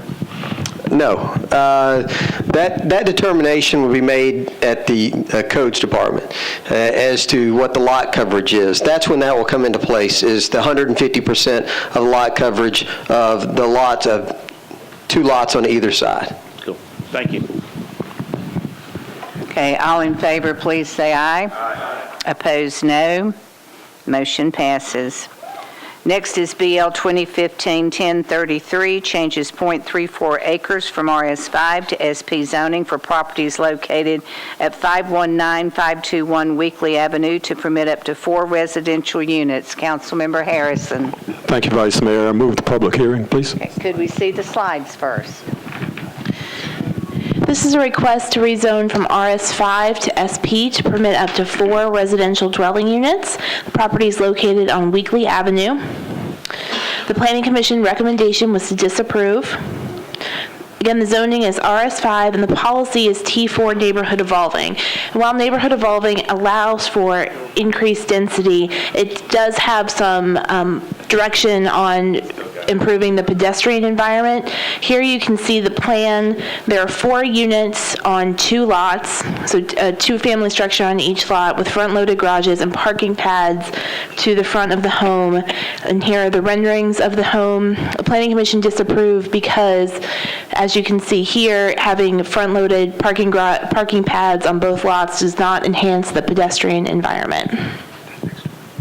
Thank you. Please raise your hand if you're in support. Thank you. Please raise your hand if you're in opposition. Seeing no one in opposition, does anyone in support wish to speak? Please come to the lectern and state your name and address. Madam Vice Mayor and Chamber members, my name is Ben Jordan. I live at 1011 North 5th Street in Nashville, Tennessee. I'm the applicant for this particular project, and I am requesting your support for this because very specifically the policy, the urban evolving neighborhood policy, the T4, is in direct contradiction to the set pattern in this particular area of this particular neighborhood. The intent of this particular policy is to enhance and encourage housing patterns that are consistent with urban neighborhoods. This area, the Katy Hill, Fern Hill area, and the Weekly Avenue are not consistent with very many what we would consider urban neighborhoods in Nashville, Tennessee. Typically, when we think of urban neighborhoods, we're looking at a frontage with streets that are usually on a level grade. Also, we've got rear access usually provided by a developed alleyway. If you're familiar with Fern Hill or Katy Hill at all, none of these things are available. There's only, for the whole area of about 3 or 4 streets, there is only one area there that there is actually 100 feet of sidewalk, and that's directly across the street from this subject project. To give you an idea of the pattern that's already set and the development pattern in this area, you've got 95% of the properties are currently parking on the street or in the front yard on the side of the property. Weekly Avenue alone has 27 properties, of which there are only 15 with homes on them or some kind of residential structure. Of those, there's only 2 that have even the possibility of being able to park to the rear. If you look to the rear of the diagram that was provided earlier, you'll notice there's a huge industrial area right to the rear of this subject property. This property, just 200 feet beyond there, you're in the floodplain. So with this area, it's struggling to evolve because the policy is a little restrictive to what's necessary for there. It's a little ahead of its time, if you don't mind me saying. Also, we're looking at an area that's got a 20% crime issue. Planning's issue was with the design of this and that there were front-loaded garages. We're encouraged by the policy to encourage pedestrian and connectivity as far as vehicles, but we don't have alleyways that would provide rear access where we could force the parking to the rear. So because this is an area that is really stretched to evolve because of this policy, it's a little burdensome for anybody that wants to do anything with development in this area Thank you. Thank you. Public hearing is closed. Councilmember Harrison. Thank you, Vice Mayor. I move for approval with a brief comment. We have a motion and a second, Councilman. Thank you. As the presenter just stated, this is a neighborhood that is old. A lot of the homes there are somewhat run down. They're old bungalows. Some are vacant on the various lots. Very little sidewalks, very little pedestrian friendly at all. Cars are being parked on the side of the road. And I consider this a vast improvement from what we already have, and it's a work in progress. We hope that other developers will follow and bring this to light and make this a neighborhood that's very friendly to everyone. So with that, I move for approval again. We have a motion and a second. All in favor, please say aye. Aye. Opposed, no. Motion passes. Next is BL 2015-1034, changes .34 acres from R6 to SP zoning for properties located at 1505 and 1507 Holly Street to permit up to 5 dwelling units on 3 lots, including 2 lots with 1 or 2 family dwelling units within a single structure on each lot, and 1 lot with a single family dwelling unit. Councilmember Westerholm. Thank you, Madam Vice Mayor. I move to open the public hearing. Please raise your hand if you're in support. Thank you. Please raise your hand if you're in opposition. Seeing no one in opposition, does anyone in support wish to speak? Seeing none, the public hearing is closed. Councilmember Westerholm. I would move approval. Have a motion and a second. All in favor, please say aye. Aye. Opposed, no. Motion passes.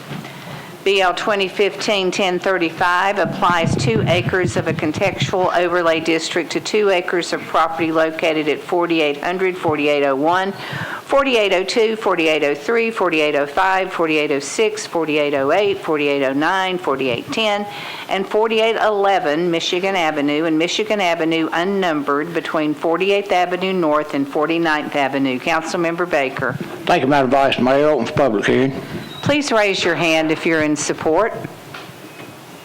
Thank you. Please raise your hand if you're in opposition. Anyone in support wishing to speak, please line up at the lectern.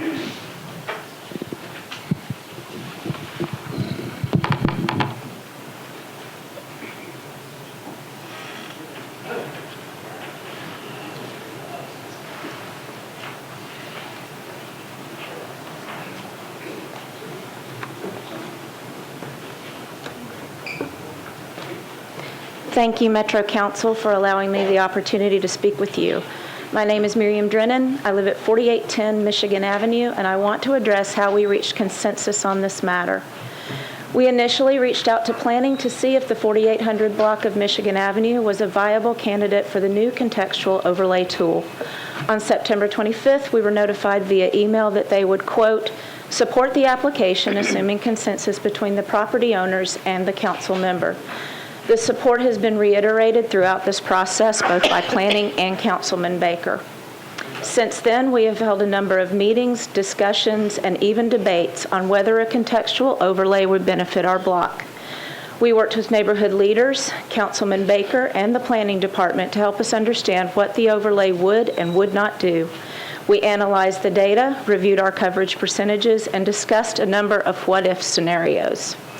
Each property owner was notified of meetings through as many channels as possible: email, snail mail, in-person, telephone, and even text. And each property owner received a copy of the actual ordinance, a copy of the slideshow provided by planning that summarized the ordinance, and a survey that had 4 possible responses to indicate they either supported, opposed, needed more information, or had no opinion on a contextual overlay. In our initial neutral discovery session, we also included a few neighbors from surrounding blocks who were interested in hearing more, so they received the same information. For the 4800 block of Michigan Avenue, 7 out of 10 surveys were returned, with 6 in favor of a contextual overlay. Supporters include the majority of property owners and the majority of owner residents. All surveys returned from surrounding blocks were in support except for 1 property owner who had no opinion. I have copies of all surveys, meeting notices, meeting rosters, and even a photograph of packets being mailed if anyone needs to review. In addition, I have a petition containing nearly 30 names of nearby neighbors who are supporting our efforts to have the overlay applied. You can give those to the Sergeant at Arms. Okay. There you go. Let me be clear. We are not against new construction. Rather, we want any new construction to be thoughtful, responsible, and contextually considerate of the block upon which it's built. As a block, we have concluded that the contextual overlay was the best solution for the 4800 block of Michigan, and respectfully ask Metro Council to support BL 2015-1035. Thank you. Thank you. Hello, my name is Sarah Campbell. I live at 4803 Michigan Avenue and am in favor of the contextual overlay for our block. My husband and I moved to the neighborhood 5 years ago when we bought our first house. We loved and still do the charm of our little cottage-like home as well as the neighborhood. We have loved seeing all the changes in development in the neighborhood, but noticeably the smaller homes are being replaced by taller and bigger ones and at a fast pace. This overlay would help set a trend on our block to include new development, but in the context of the established homes here. My husband and I intend to be in this home for years to come, and I would prefer our home to not be the oddball home on the block, dwarfed by tall structures. This common goal is actually what brought our diverse block together. There are people on our block who have lived there their whole lives, multi-generational history, a writer, a musician, a therapist, young and older professionals, and we all have come together as a group and agreed to work towards this common goal. We have all expressed interest in staying in our homes for years to come and want to exercise our right to preserve the integrity of this quaint block and neighborhood. I also really enjoy the outdoor space of our property, and I love to landscape and plant, and I'm currently at risk of losing both much needed sunlight due to the trend of architecture going up in the neighborhood. This is another reason this bill fits so well for our block's needs and wants. I am in full support of this contextual overlay and ask for your support as well. Thank you for listening. Thank you. Hello, my name is Clayton Campbell. That's my wife that just spoke. I live on 4803 Michigan Avenue. We bought our home in 2009, and I support the contextual overlay for our block. I think it's a good idea to limit how high to build houses, and would like to see our neighborhood get involved in what gets developed on our block. I like to see people moving to the area, but would also like to see the new homes being built to stay within the context of our block. Thank you. Thank you. Good evening. My name's Frank Stabile. I live on Kentucky 5200 or 5203 Kentucky Avenue. Obviously, there's been a lot of talk about contextual overlays. I'm just here to say that ultimately this boils down to property owners exercising their right and helping to steer the future growth of their block or their neighborhood. So please support this overlay. Thank you. Thank you. Vice Mayor, Council, my name is Don McRae. I live at 4802 Michigan Avenue. I just want to thank the commission and staff for coming up with this overlay and the council for voting it last year, and Buddy for your support. My great-grandfather built the house that I live in 1887. It's not on the books, but I have all the tax records. They saved everything. My grandmother was born in my house in 1891. My grandfather gave birth to 5 children there. So my whole life, I've been in the area, visiting. My aunt lived there. I saw the neighborhood go in decline over the years. A lot of the Victorians were torn down. Then the duplexes came in the 70s, and people went to the suburbs. Now we have a chance to make the neighborhood a really nice place again. And I would ask for y'all to support us. One of my biggest concerns is when the young adults that are buying these homes, these 2-story homes, get a little older. It's going to be hard to get up and down these steps. And it's hard now. But if that's all Nashville is building, we're not going to have a place to be old in. That's and I would like to see the yards. Now all of a sudden we have concrete yards, concrete front yards. The overlay permits us to have alley entrances. We have alleys. That's pretty much it. Thank you. Thank you. Good evening again, council members. My name is Brett Withers, 1113 Granada Avenue in East Nashville, and you heard today from some neighbors in West Nashville, and Frank Stabile was a neighborhood president. When I was working with Councilmember Hunt to try to get a comprehensive team together to make sure that we saw perspectives in common from different points in the county, Frank was one of the folks that I reached out to because I know the nation's neighborhood is having a lot of development and wanted to be sure that their feedback was included in this ordinance as well. And I'm very pleased to see that they are joining East Nashville and embracing the contextual overlay tool that many of us worked on together. I also want to commend these neighbors in particular. There were some lots on their street that they were a little concerned about how tall a building might be built. Those permits have already been pulled.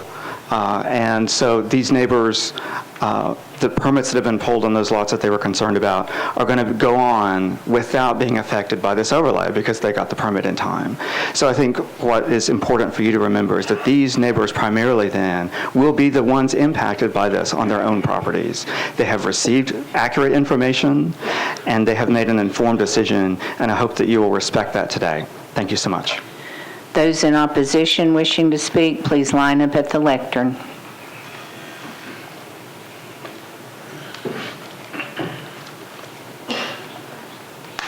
My name is John Brittle. Just a couple of thoughts.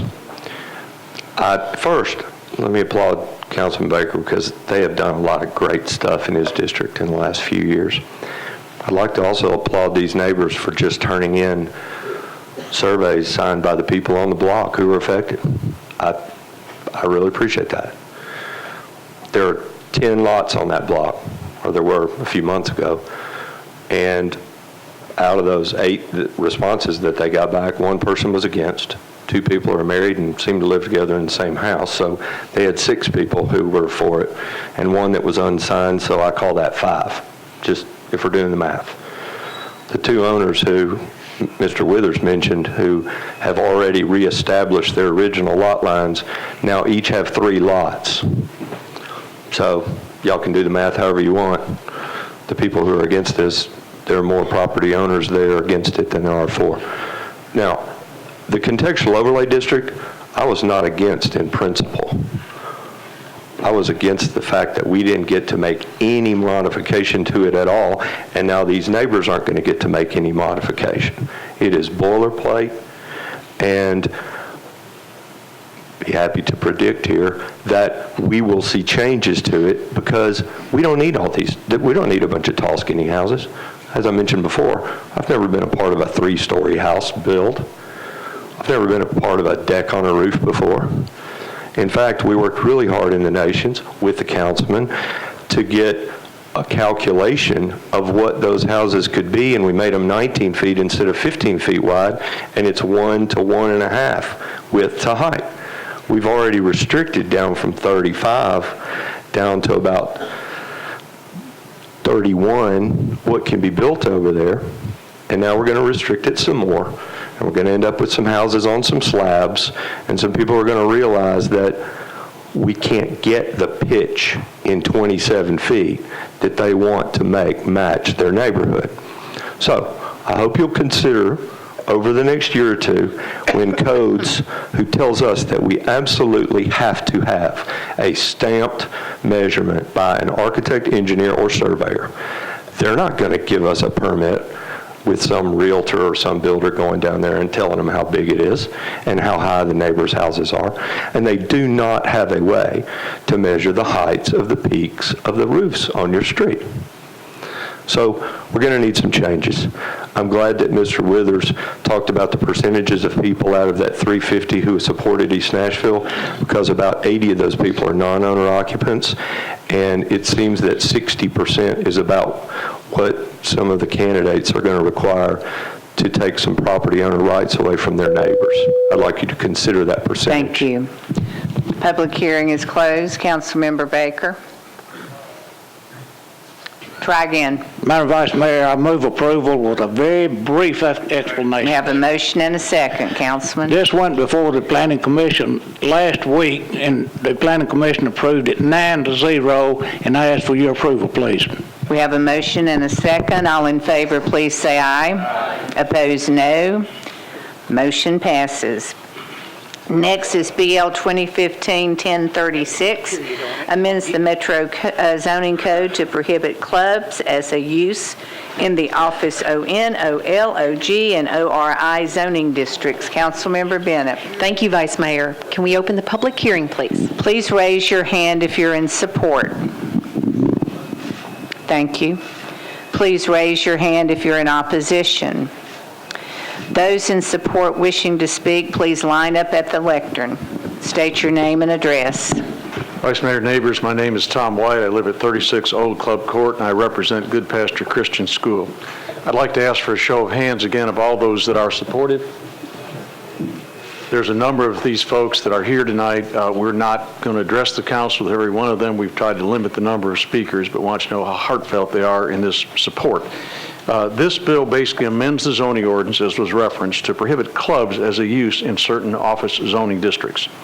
I want to thank Karen Bennett and Bill Pridemore at the offset for basically their leadership in this matter, although a number of the council members have also signed on as sponsors.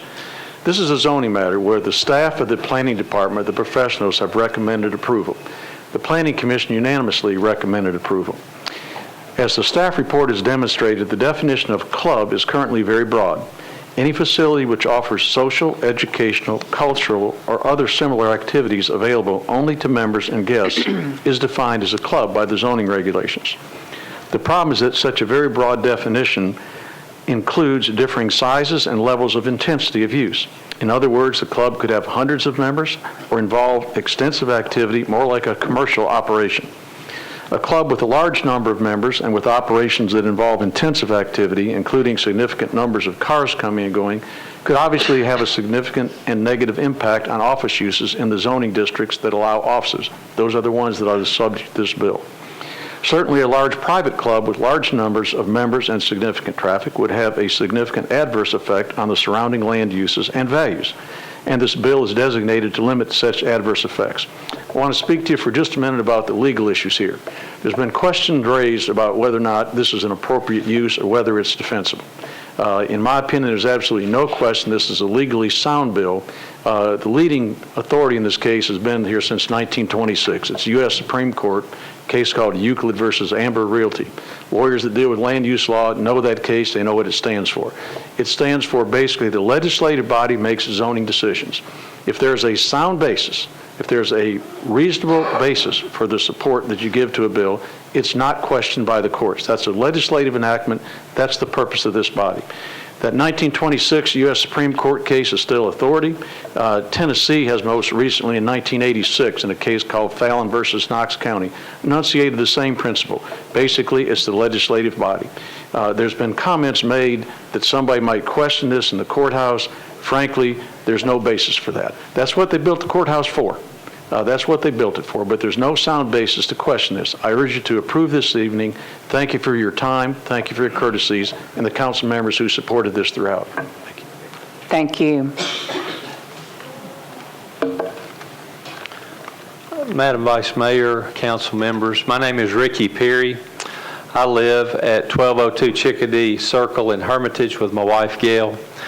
I'm blessed to serve as the head of school at Good Pasture Christian School. I would like to respectfully submit these over 5,000 petition signatures in favor of this bill as a part of the record for this hearing. Thank you. I come before you today as a part of the North Nashville community, as an educational leader who has been asked by Madison residents, business owners, church leaders, Good Pasture parents, and alumni in our Madison Rivergate Chamber to lead the way in support of this bill.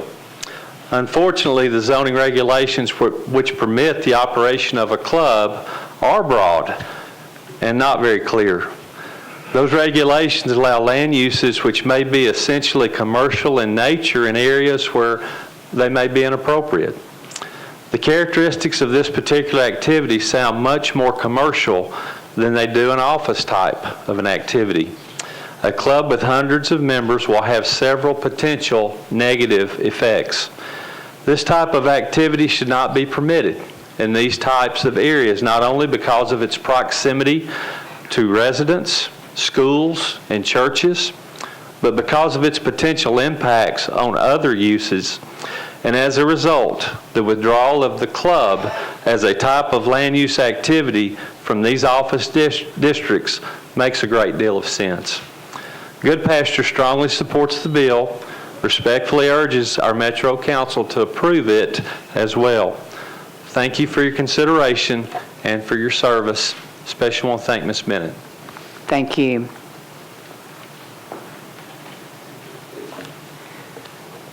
Madam Chair, neighbors, members of the council, I'm J.D. Elliott, and I live at 308 West Due West Avenue, right down the road from where this club is proposed. So I'm a resident of the community and want to thank you for the opportunity to speak to you regarding this club. Madison provides, we think, the front door to Nashville from the north side, and many of us believe it is a choice place to live. We want our community safe, and we want it to retain its personality that it's had for many, many years. Madison does not need the Swingers Club as its proposed location. We believe it would change the environment where the quality of life has been positive, and again, I would emphasize, meets the needs of the people who live there. We've lived on Due West Avenue for over 30 years, and we believe that this club could be very damaging to our residential living, to the business owners in the community, to our schools, to churches, and to families. I want to kindly sum it up in 6 points.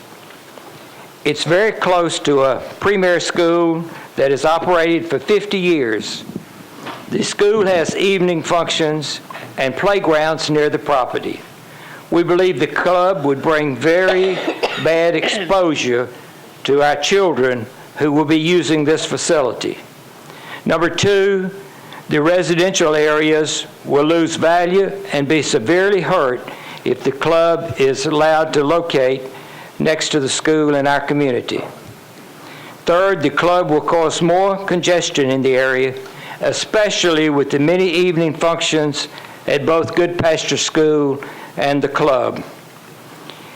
It will have a negative effect on economic development and other commercial properties in our area.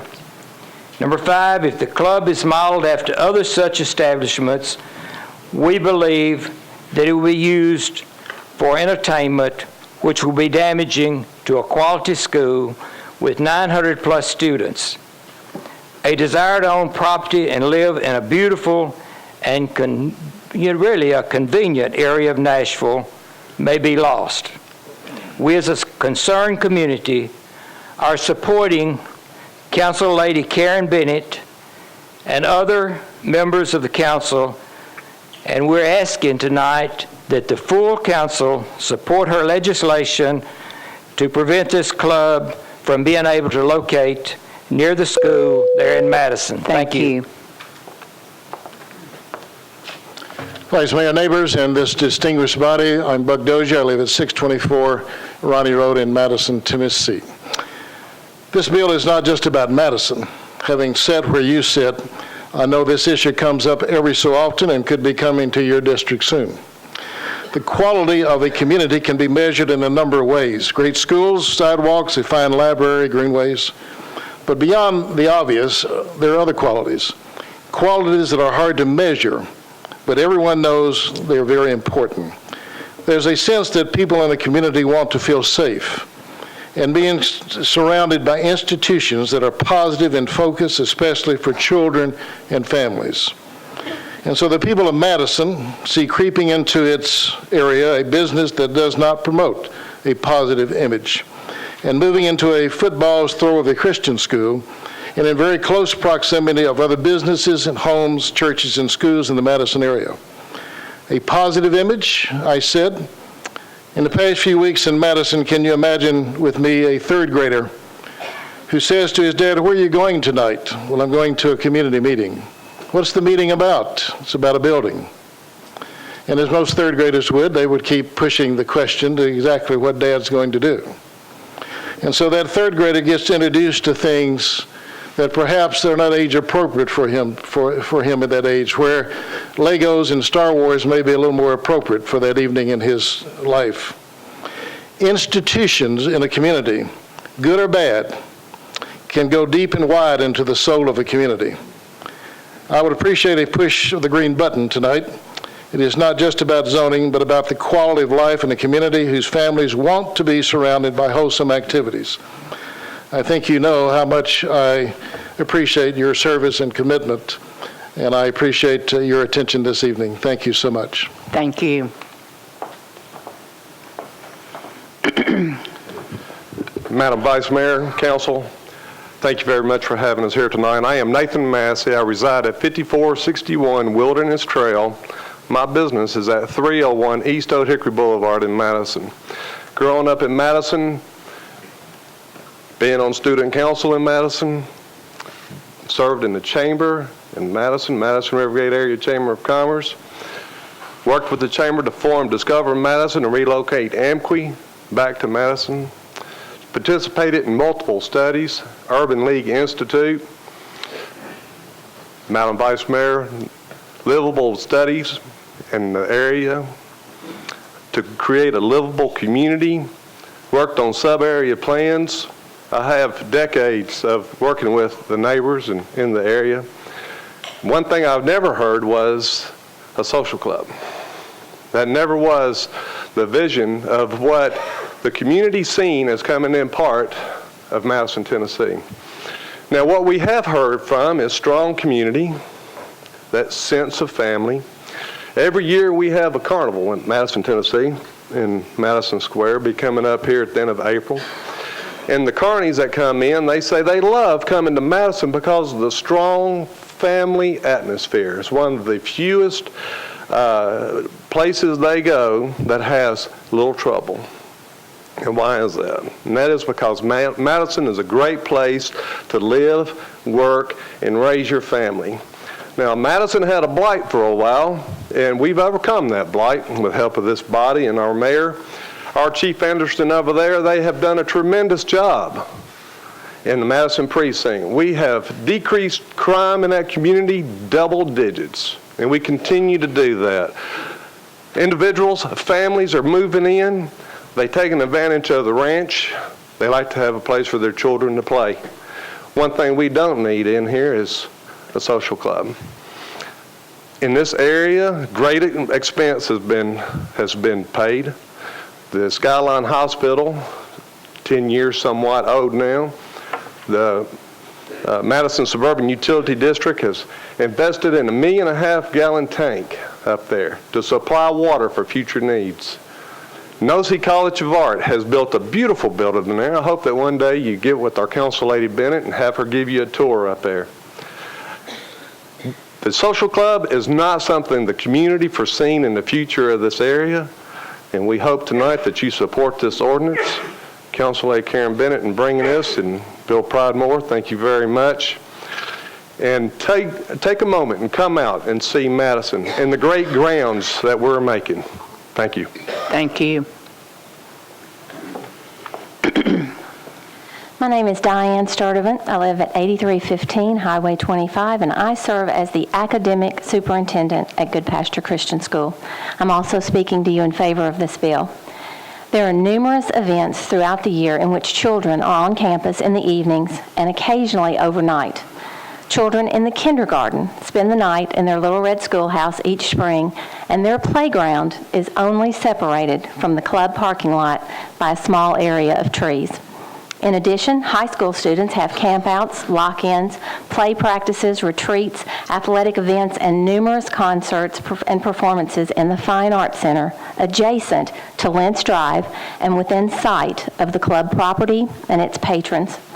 As a result, there are multiple occasions in which a large number of club members will be in close proximity to students as young as 5 years of age to teenagers in the evenings and after regular school hours. This type of activity should not be permitted in this area in order to protect the safety and security of the 900 students we serve. Good Pasture respectfully requests that the Metropolitan Council approves this bill. Thank you. Thank you. Good evening. My name is Lindsey Judd, and I live at 905 Iroquois Trail in Goodlettsville, but I spend most of my time with my wife, my 3-year-old daughter, my 1-year-old son, and about 900 other students at 619 Due West Avenue. I serve as the principal of Good Pasture. Good Pasture High School students participate in many after-school extracurricular activities, including many that involve late evening activity. These include all musical and theater productions, which take place directly next door to the Lentz Drive location.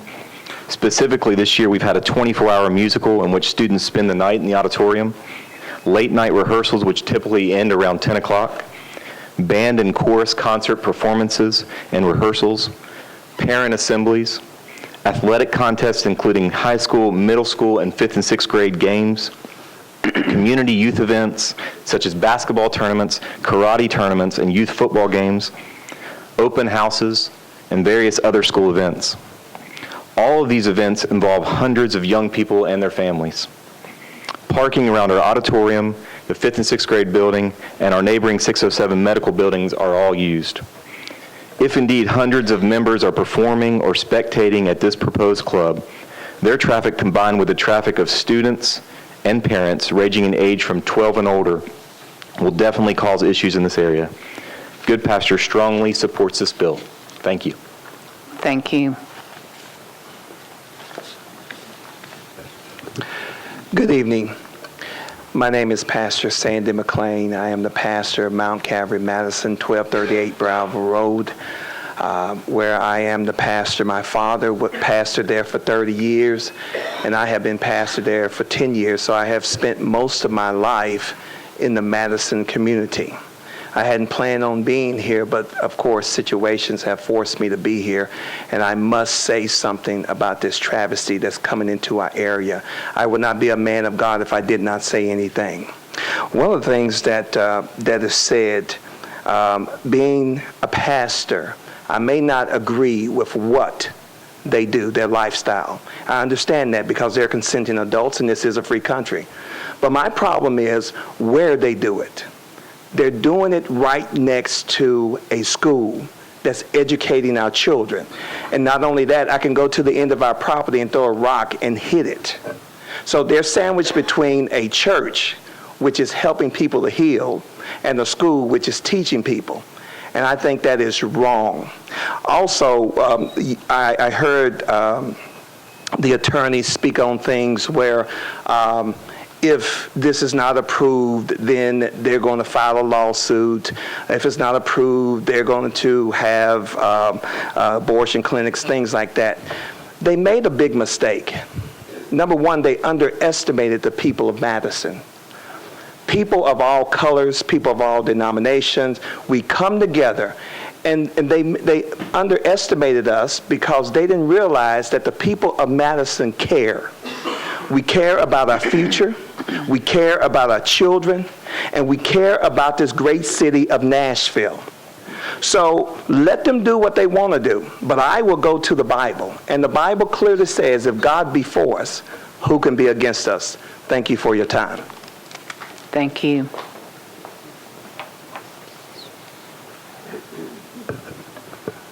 Honorable Vice Mayor, and to the distinguished Metro Council here this evening, I thank you for the opportunity to be able to come and stand to speak on this very, very important issue. My name is Michael Boyd, and I pastor Grace Apostolic Church, the East Nashville community, located about 3 miles approximately from where this proposed establishment is set to be. And I stand with the Madison community, having been a resident in Madison. I grew up in Madison on 621 Hidden Acres Drive off of Neely's Bend Road, and also I am a graduate of the formerly Madison High School.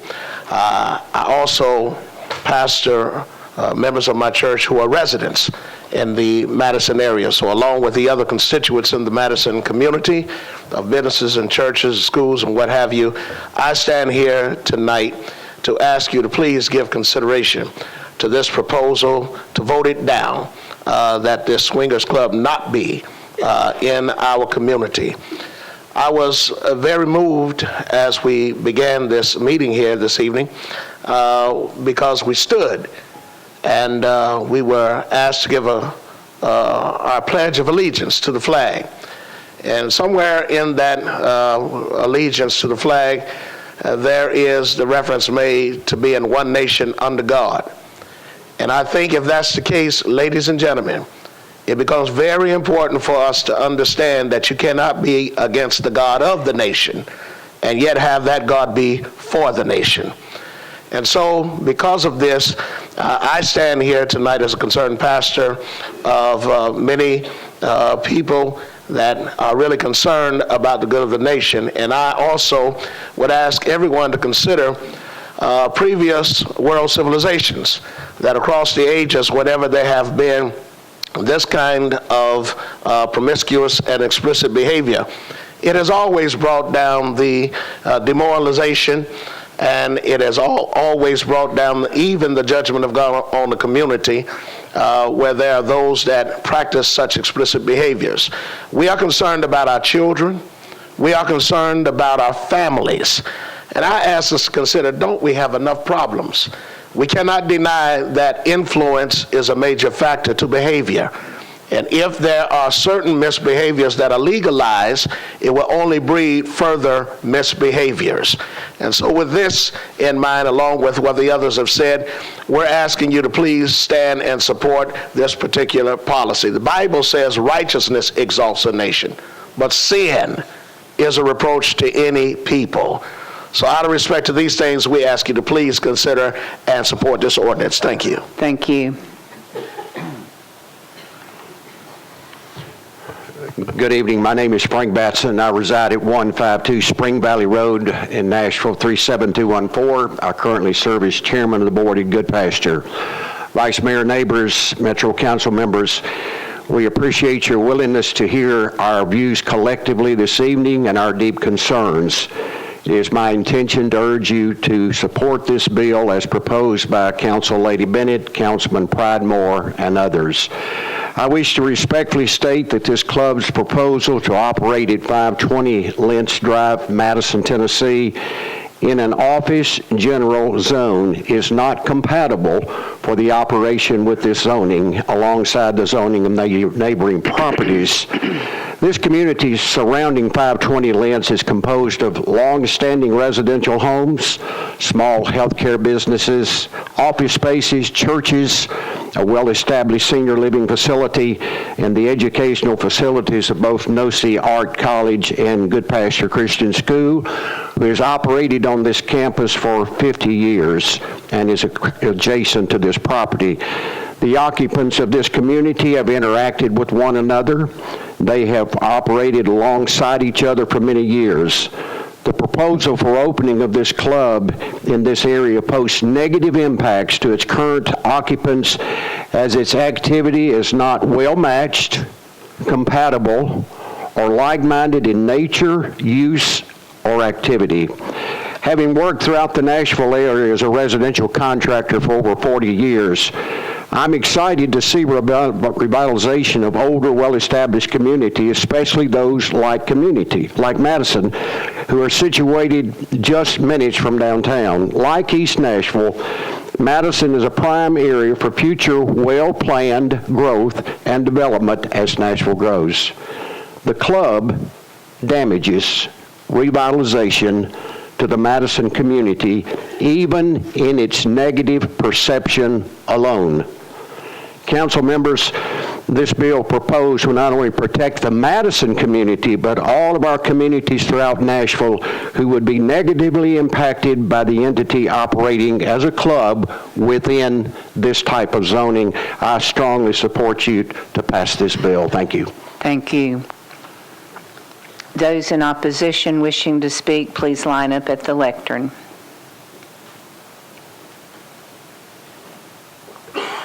Vice Mayor, neighbors, members of the council, I'm Larry Roberts.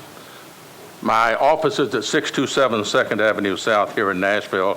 That's also officially my place of residence. When the people who operate this club came to me and told me they had found this location, I said, you're going to create a firestorm with Good Pasture Christian School. And they said, no, we've checked this out. It's a permissible use. And sure enough, it was.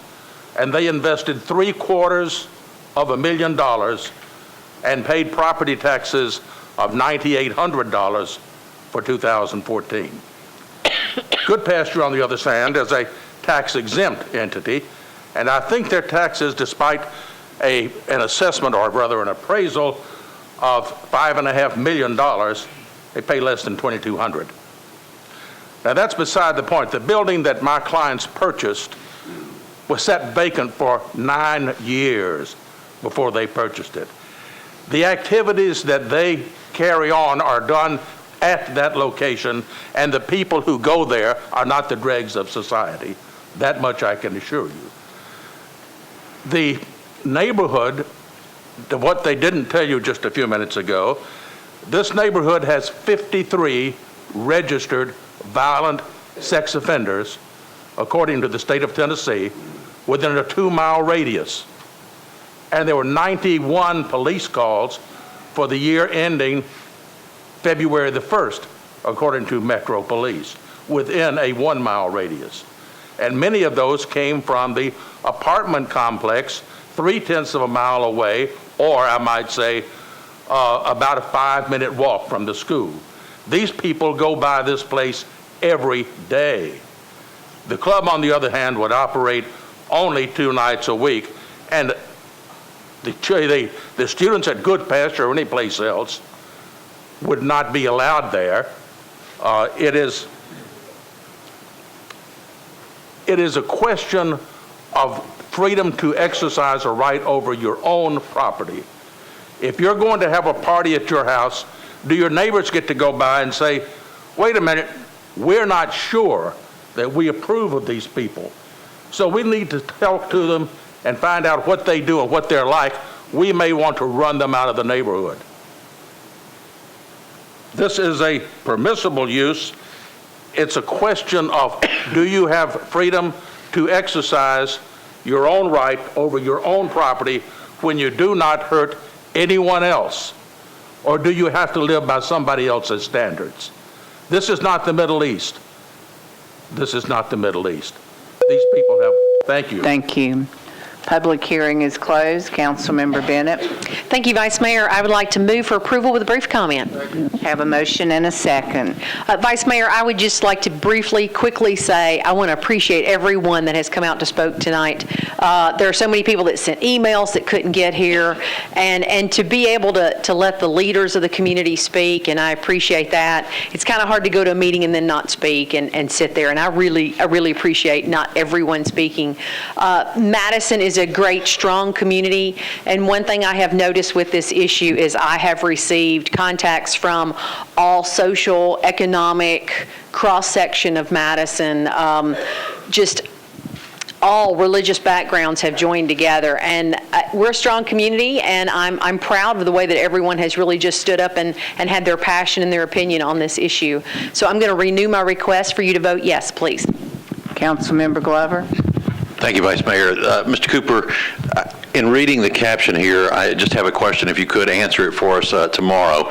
I don't want this type of activity in my district either, and I'm just wondering, would this act, with the way that the bill is written, would it include my district? So if you could just give us an answer tomorrow or right now, I'd appreciate it. Yes, the bill is of county-wide application. It would apply to all office districts anywhere in Davidson County. It's not limited to any particular type of club. It's all clubs in all office districts throughout the county. Thank you. Councilmember Duvall.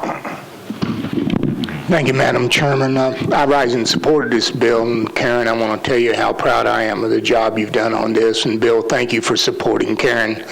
And Madison, thanks for showing up. We appreciate it so much. Thank you. All in favor, please say aye. Opposed, no. Motion passes. Next is, order please. Next is 2015-1038, amends the Metro Zoning Code pertaining to conditions applicable to boat storage. Councilmember Stites. Public hearing, please.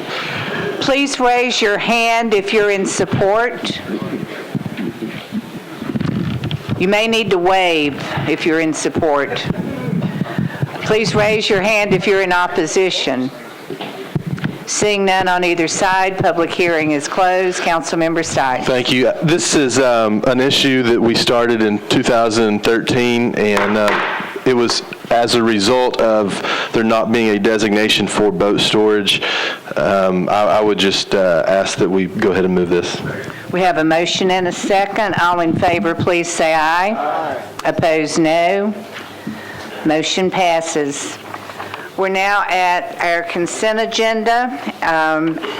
1393 through 1399 are on the consent agenda, as is 1401. 1389 is not, and 1400 is not on the consent agenda. I will read the consent agenda, and you can let me know if any need to be pulled. 1393 calls the Metro Board of Equalization into regular session beginning June 1st, 2015, and special session beginning June 15th, 2015. 1394 approves a federal grant from the Tennessee Emergency Management Agency to the Office of Emergency Management to reduce risk associated with bulk transport of crude oil by rail. 1395 approves a licensing agreement between Metro Water Services and CSX Transportation for the purpose of constructing a pipeline crossing in the railroad right-of-way as part of the Thompson Lane Additional Discharge Main Project. 1396 authorizes the acquisition of property located at 4419 Saunders Avenue as part of the Saunders Avenue Stormwater Project. 1397 approves the election of notaries public for Davidson County. 1398 supports House Bill 317 and Senate Bill 496, prohibiting short-term lenders from charging an interest rate for any short-term lending transaction that exceeds 28% per year. 1399 recognizes the Lenox Village Area Business Association, and 1401 recognizes Perry Wallace. Do any of these need to be pulled? Councilman Duvall? Yes, Madam Chairman, for purposes of discussion, 1398, please. Okay. I will need a committee report then for all bills except 1389, 98, and 1400. Councilmember Pridemore. Thank you, Madam Vice Mayor. RS 2015-1393, 1394, 1395, and 1396, Budget and Finance approved, 11-4-0 against. Thank you. Councilmember Hunt. Thank you, Vice Mayor.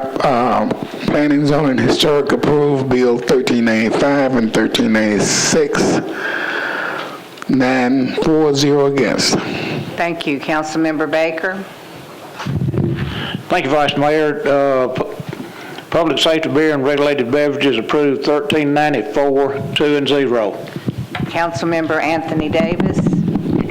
Thank you, Vice Mayor. Public Works approved 1395 and 1396, 6-4, and 0 against. Thank you. Councilmember Harmon. Thank you, Vice Mayor. Rules, Confirmations, and Public Elections Committee approved 1397, 1399, and 1401, 6 in favor, 0 opposed. And I would move approval of the consent agenda. We have a motion and a second. All in favor, please say aye. Aye. Opposed, no. Motion passes. RS 2015-1389 authorizes Department of Law to compromise and settle the lawsuits brought by Pamela DeSoto against Metro government and certain Metro employees for the amount of $295,000. Councilmember Pridemore. Thank you, Madam Vice Mayor. Budget and Finance voted for a one-meeting deferral, 11-4-0 against. Second. We have a motion. And I move for approval. Oh, for deferral, I'm sorry. We have a motion and a second to defer. All in favor, please say aye. Aye. Opposed, no. Motion passes. Resolution RS 2015-1398 supports House Bill 317, Senate Bill 496, prohibiting short-term lenders from charging an interest rate for any short-term transaction that exceeds 28% per year. Councilmember Berry. Thank you, Vice Mayor. Committee reports. Councilmember Harmon. Thank you, Vice Mayor. Rules, Confirmations, and Public Elections Committee voted for approval, 6 in favor, none opposed. Thank you. Councilmember Berry. Thank you, Vice Mayor. With the committee reports in, I move approval with a brief explanation. We have a motion and a second. Councilmember. Thank you, Vice Mayor. I just wanted to point out what this resolution actually does. It's in support of our former colleague, State Representative Darren Jernigan, some legislation that he has at the House. And what this would do is it would, I'm so sorry, my voice is a little creaky. It would actually have working families still have access to short-term credit, but it would help them make it more affordable, and it would also reduce their chances of being trapped in poverty by reducing some of the rates and the fees. Other states have done this, and while the state has the sole power to regulate this is just us asking the state to take an action. This would support Darren Jernigan's bill to do that. Thank you, Vice Mayor. Thank you. Councilmember Duvall. Thank you, Madam Chairman, and I appreciate the sponsor bringing the bill forward. Just a couple things, since it is a state bill. Council Lady Berry, could you explain whether it includes all lending institutions or just segmenting a certain section? Does it include some of the fees and so forth that a guy writes a check $20 that may not be able to cash because he doesn't have the funds, he gets hit with an insufficient funds for $40. Just some of the things that I'm just wondering about that I'd like to clarify. Sure. Thank you, Councilman. Actually, no, this is specifically talking about short-term loans and short-term providers for those services, and that's what State Representative Jernigan's bill addresses.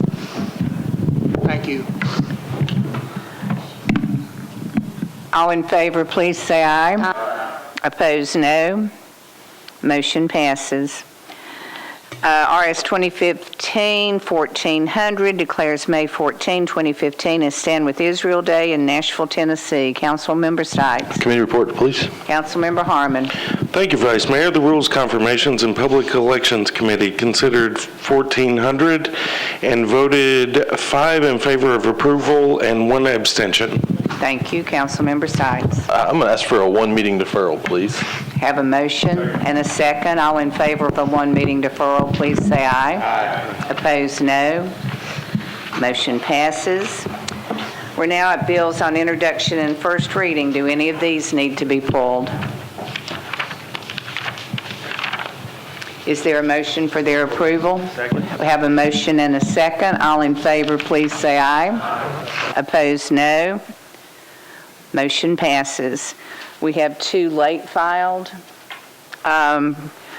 ordinances. Councilmember Harrison, what is the nature of the emergency? Thank you, Madam Chairman. The emergency nature is this. The bill was heard at the Planning Commission, but it was not filed on time through fault of the Planning Commission in order for it to be here in time to be on the April public hearing. So I would Is there any objection to the suspension of the rules? Seeing none, this ordinance changes 7.39 acres from IWD to MUG zoning for property located at 100 Cumberland Bend. Councilman Harrison. Thank you, and I move for approval. Have a motion and a second. All in favor, please say aye. Opposed, no. Motion passes. Councilmember Scott Davis, what is the nature of your emergency? I apologize, Vice Mayor. Due to ice apocalypse, the owners and the developers of said property were unable to come into town, and we would like to get this on the public hearing in April. So I ask kindly for my colleagues to help me support these 400 jobs that Topgolf will bring to the city. Is there any objection? Seeing none, this designates commercial amusement as a use permitted with condition and adds conditions applicable to such land uses. Councilmember Scott Davis. Thank you, Vice Mayor. I'd like to move for approval. Second. We have a motion and a second. Councilmember Tigert. I'm glad to know the Planning Commission didn't mess this one up. All in favor, please say aye. Aye. Opposed, no. Motion passes. We're now at bills on second reading. Bill 2015-1040 authorizes the Nashville Downtown Partnership to install, construct, and maintain an automated bike kiosk encroaching the public right-of-way at 2101 Belmont Boulevard. Councilmember Allen. Thank you, Vice Mayor. Committee reports, please. Councilmember Hunt. Thank you, Vice Mayor. Planning and Zoning and Historic Committee approved Bill 1040-940 against. Councilmember Harrison. Thank you, Vice Mayor. Traffic and Parking approved this bill 5-4 and 0 against. Councilmember Anthony Davis. Thank you, Vice Mayor. Public Works approved 6-4, 0 against. Councilmember Allen. Move for approval. Have a motion and a second. All in favor, please say aye. Aye. Opposed, no. Motion passes. BL 2015-1041 adopts the Geographic Information System Street and Alley Centerline layer with the recordation of the renaming, additions, and deletions of acceptances and abandonments as the official street and alley acceptance and maintenance record for Metro government. Councilmember Anthony Davis. Thank you, Vice Mayor. Committee report, please. Councilmember Hunt. Thank you. Planning and Zoning approved Bill 1041-940 against. Councilmember Anthony Davis. Public Works also approved 6-4 and 0 against, and I would move approval. Have a motion and a second. All in favor, please say aye. Opposed, no. Motion passes. Next is BL 2014-948, approves Amendment Number 3 to the 5 Points Redevelopment District. Councilmember Westerholm. Thank you, Madam Vice Mayor. I move approval. We have a motion and a second. A brief comment. Go right ahead. I just wanted to express my appreciation for all of the folks who've been a part of this process. I know this has been something that's been going on for roughly 2 years now, and I just know there's been a lot of meetings and there's been a lot of input, and I think that the bill as it is has arrived in a way that reflects the consensus reached based on all of those meetings. I believe every council member has been apprised of the extent of those meetings through various emails from neighborhood representatives and citizens and neighbors of the area. So with that, I would just ask for your support and ask that you support the efforts of the community of East Nashville to move forward on the bill. This bill does a number of things. As we know, it will do a lot of good for a number of properties, and it will also, in the way that it clarifies the zoning, and then as well as the TIF money that will be generated for improvements to the area. And with that, I would ask for your support. Councilman Tygart. Thank you, Madam Vice Mayor. I rise to offer an amendment to this bill. Mr. Cooper, would you give us your opinion if we can amend this on third reading? Zoning bills are amendable on third reading by pursuant to Rule 15. However, this is an amendment to a redevelopment district. The Tennessee Court of Appeals has ruled that redevelopment districts are not zoning. Since the rule specifies zoning, in my opinion, it's not amendable on third reading. With that, this is not amendable on third reading. I would move to suspend the rules for the purpose of taking up this amendment. Is there any objection to a suspension of the rules? Object. Is there another one? We have two objections to a suspension of the rule. Mr. Cooper, under what process could this amendment be considered this evening?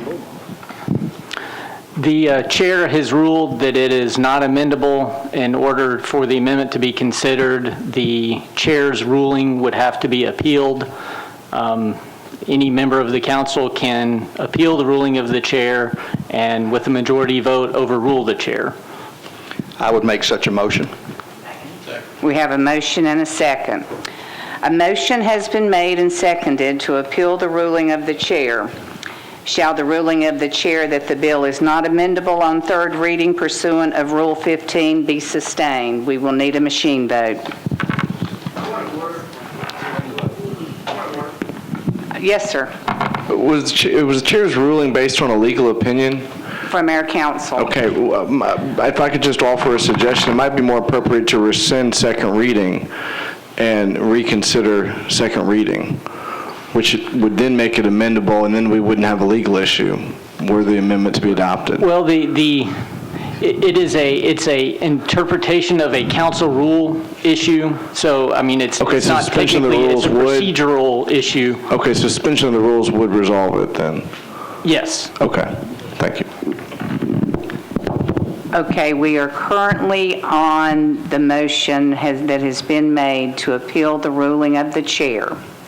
Shall the ruling of the chair that the bill is not amendable on third reading pursuant of Rule 15 be sustained? We need a machine vote. So, if you vote yes, you are voting to uphold the ruling of the chair that it's not amendable. If you vote no, you would like for the amendment to be considered tonight.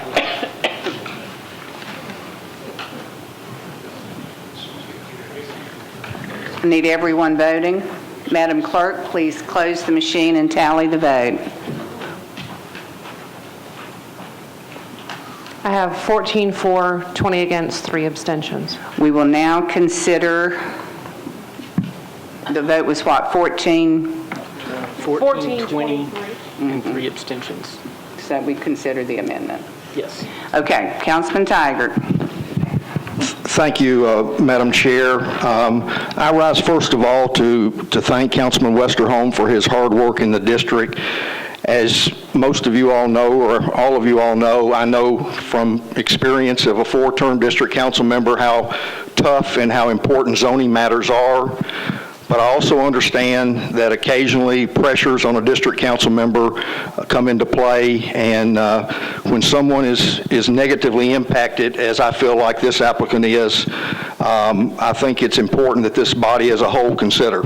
Let me present to you this evening just a couple of facts. There is no doubt that in one portion of the MDHA map inadvertently mislabeled this property, which led the applicant to believe that the zoning that she sought would be appropriate.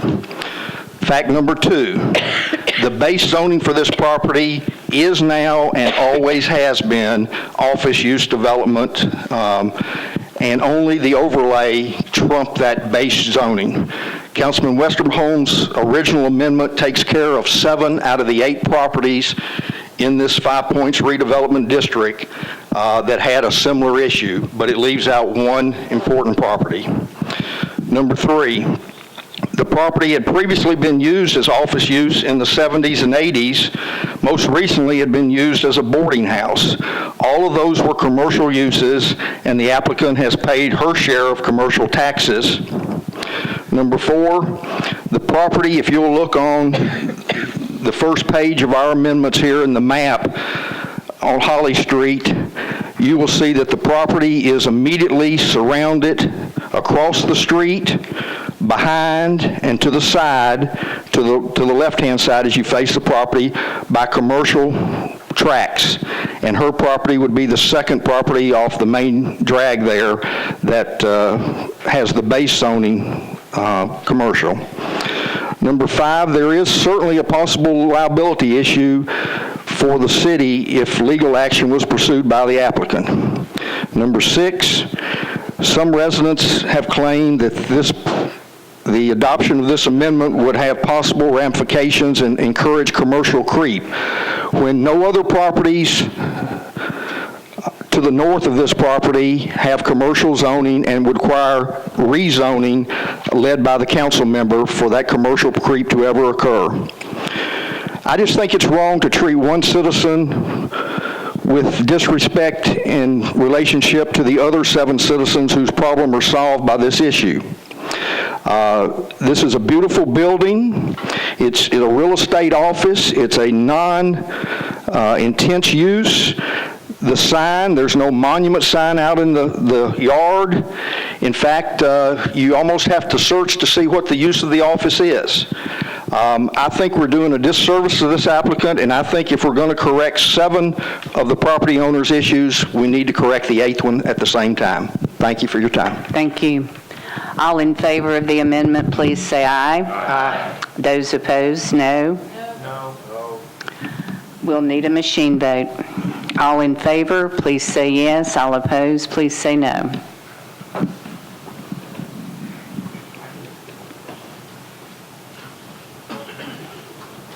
Madam Clerk. I have 24 for, 10 against, 3 abstentions. The amendment passes. Councilmember Westerholm. Thank you, Madam Vice Mayor. I appreciate the amendment offered by Councilman Tigert, and now that that is on there, while I did not agree with it, nevertheless, there's been a lot of work done by a lot of neighbors on this bill for the last 2 years. And though I don't believe that the amendment represents the public process that we went through, nor the consensus reached by the community, I believe that there is far more to be gained by the passage of this bill, even though it is not in the form I like it to be, nor the neighborhood likes it to be. There is still more good that I think will come out of this.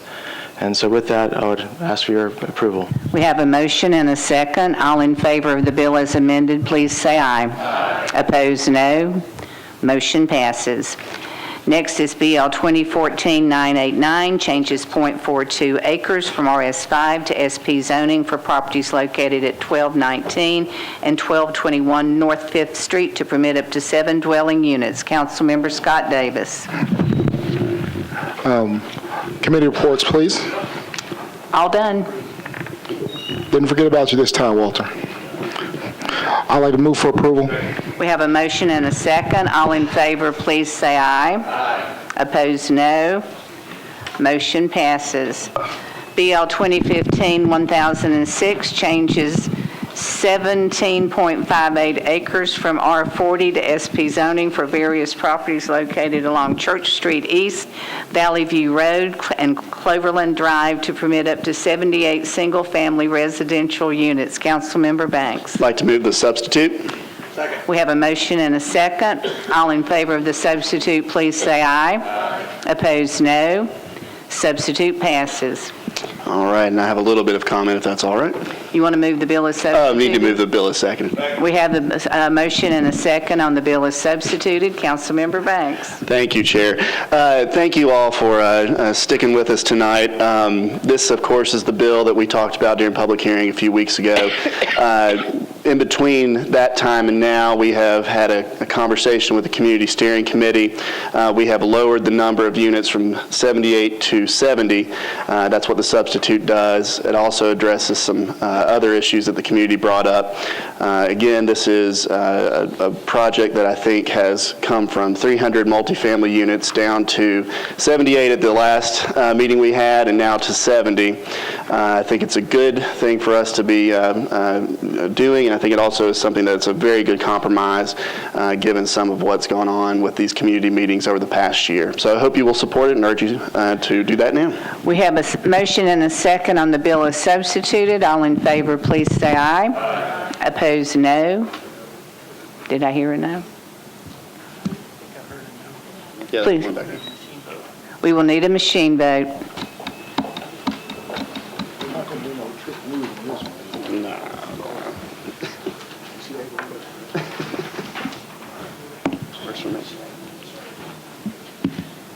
Need everyone voting.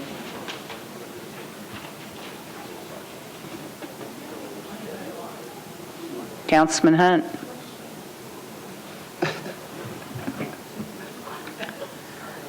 Madam Clerk, please close the machine and tally the vote. I have 34 for, against, 2 abstentions. Motion passes. Next is BL 2015-1015, amends the Metro Code pertaining to the posting of street address numbers on residential mailboxes. Councilmember Glover. Thank you, Vice Mayor. With committee reports in, I move approval. Have a motion and a second. All in favor, please say aye. Aye. Opposed, no. Motion passes. BL 2015-1018 approves a lease agreement between Metro Government and Nashville Classical, Inc. Councilmember Westerholm. Thank you, Madam Vice Mayor. Committee reports? All in. All in. With that, I'll move approval. Have a motion and a second. All in favor, please say aye. Opposed, no. Motion passes. BL 2015-1019 authorizes Director of Public Property Administration to execute a deed transferring property located at the northwest corner of 38th Avenue North and Charlotte Avenue to the state of Tennessee for use in the connection with the I-40 ramp improvement project. Councilmember Pridemore. Thank you, Madam Vice Mayor. With all committees reporting in as approved, I move the bill for approval as amended. We have a motion and a second. All in favor, please say aye. Aye. Opposed, no. Motion passes. BL 2015-1020 amends the geographic information system street and alley centerline layer by abandoning a portion of alley number 160 right-of-way. Councilmember Stein. On behalf of Councilwoman Gilmore, with all committee reports in, I move approval. Have a motion and a second. All in favor, please say aye. Opposed, no. Motion passes. BL 2015-1021 authorizes the acquisition of right-of-way easements, drainage easements, temporary construction easements, and property rights for Leland Lane and Kirkwood Avenue sidewalk improvement projects. Councilmember Moore. With all committee reports in, Vice Mayor, I move for approval. We have a motion and a second. All in favor, please say aye. Aye. Opposed, no. Motion passes. BL 2015-1022 authorizes Metro Government to abandon 700 linear feet of 8-inch public sewer main and easements 400 linear feet of existing water main, abandon and remove 429 linear feet of 6-inch DIP water main, replace a water main with an 8-inch DIP in the same trench, except 100 linear feet of 6-inch DIP water main for fire hydrant leads and existing main reconnects. Abandon 65 linear feet of 6-inch DIP main at Elkins Avenue, and abandon 65 linear feet of 6-inch DIP water main for portions of Charlotte Avenue. Councilmember Anthony Davis. Thank you. I would like to move for final approval, please. We have a motion and a second. All in favor, please say aye. Opposed, no. Motion passes. BL 2015-1039 abandons easement rights within a portion of the 11th Avenue South right-of-way between Laurel Street and the north right-of-way of Pine Street, 11th Avenue Street between South right-of-way of Pine Street and 12th Avenue South, and easement rights within a portion of 11th and 12th Avenue South right-of-way at the southwest corner of the intersection. Councilmember Stein. Move approval. We have a motion and a second. All in favor, please say aye. Opposed, no. Motion passes. We have a late filed resolution. Councilmember Allen, what is the nature of the emergency? Thank you, Vice Mayor. The nature of the emergency is that this is a resolution to recognize Coach Byrd, and they are having the luncheon for him on this upcoming week, and I wanted to have it filed in time to be able to present it at that luncheon. Is there any objection? No. This recognizes Belmont University Bruins men's basketball coach Rick Byrd for his 700 career win. All in favor, please say aye. Aye. Opposed, no. Is there a motion to adjourn? So moved. All in favor, please say aye. Aye.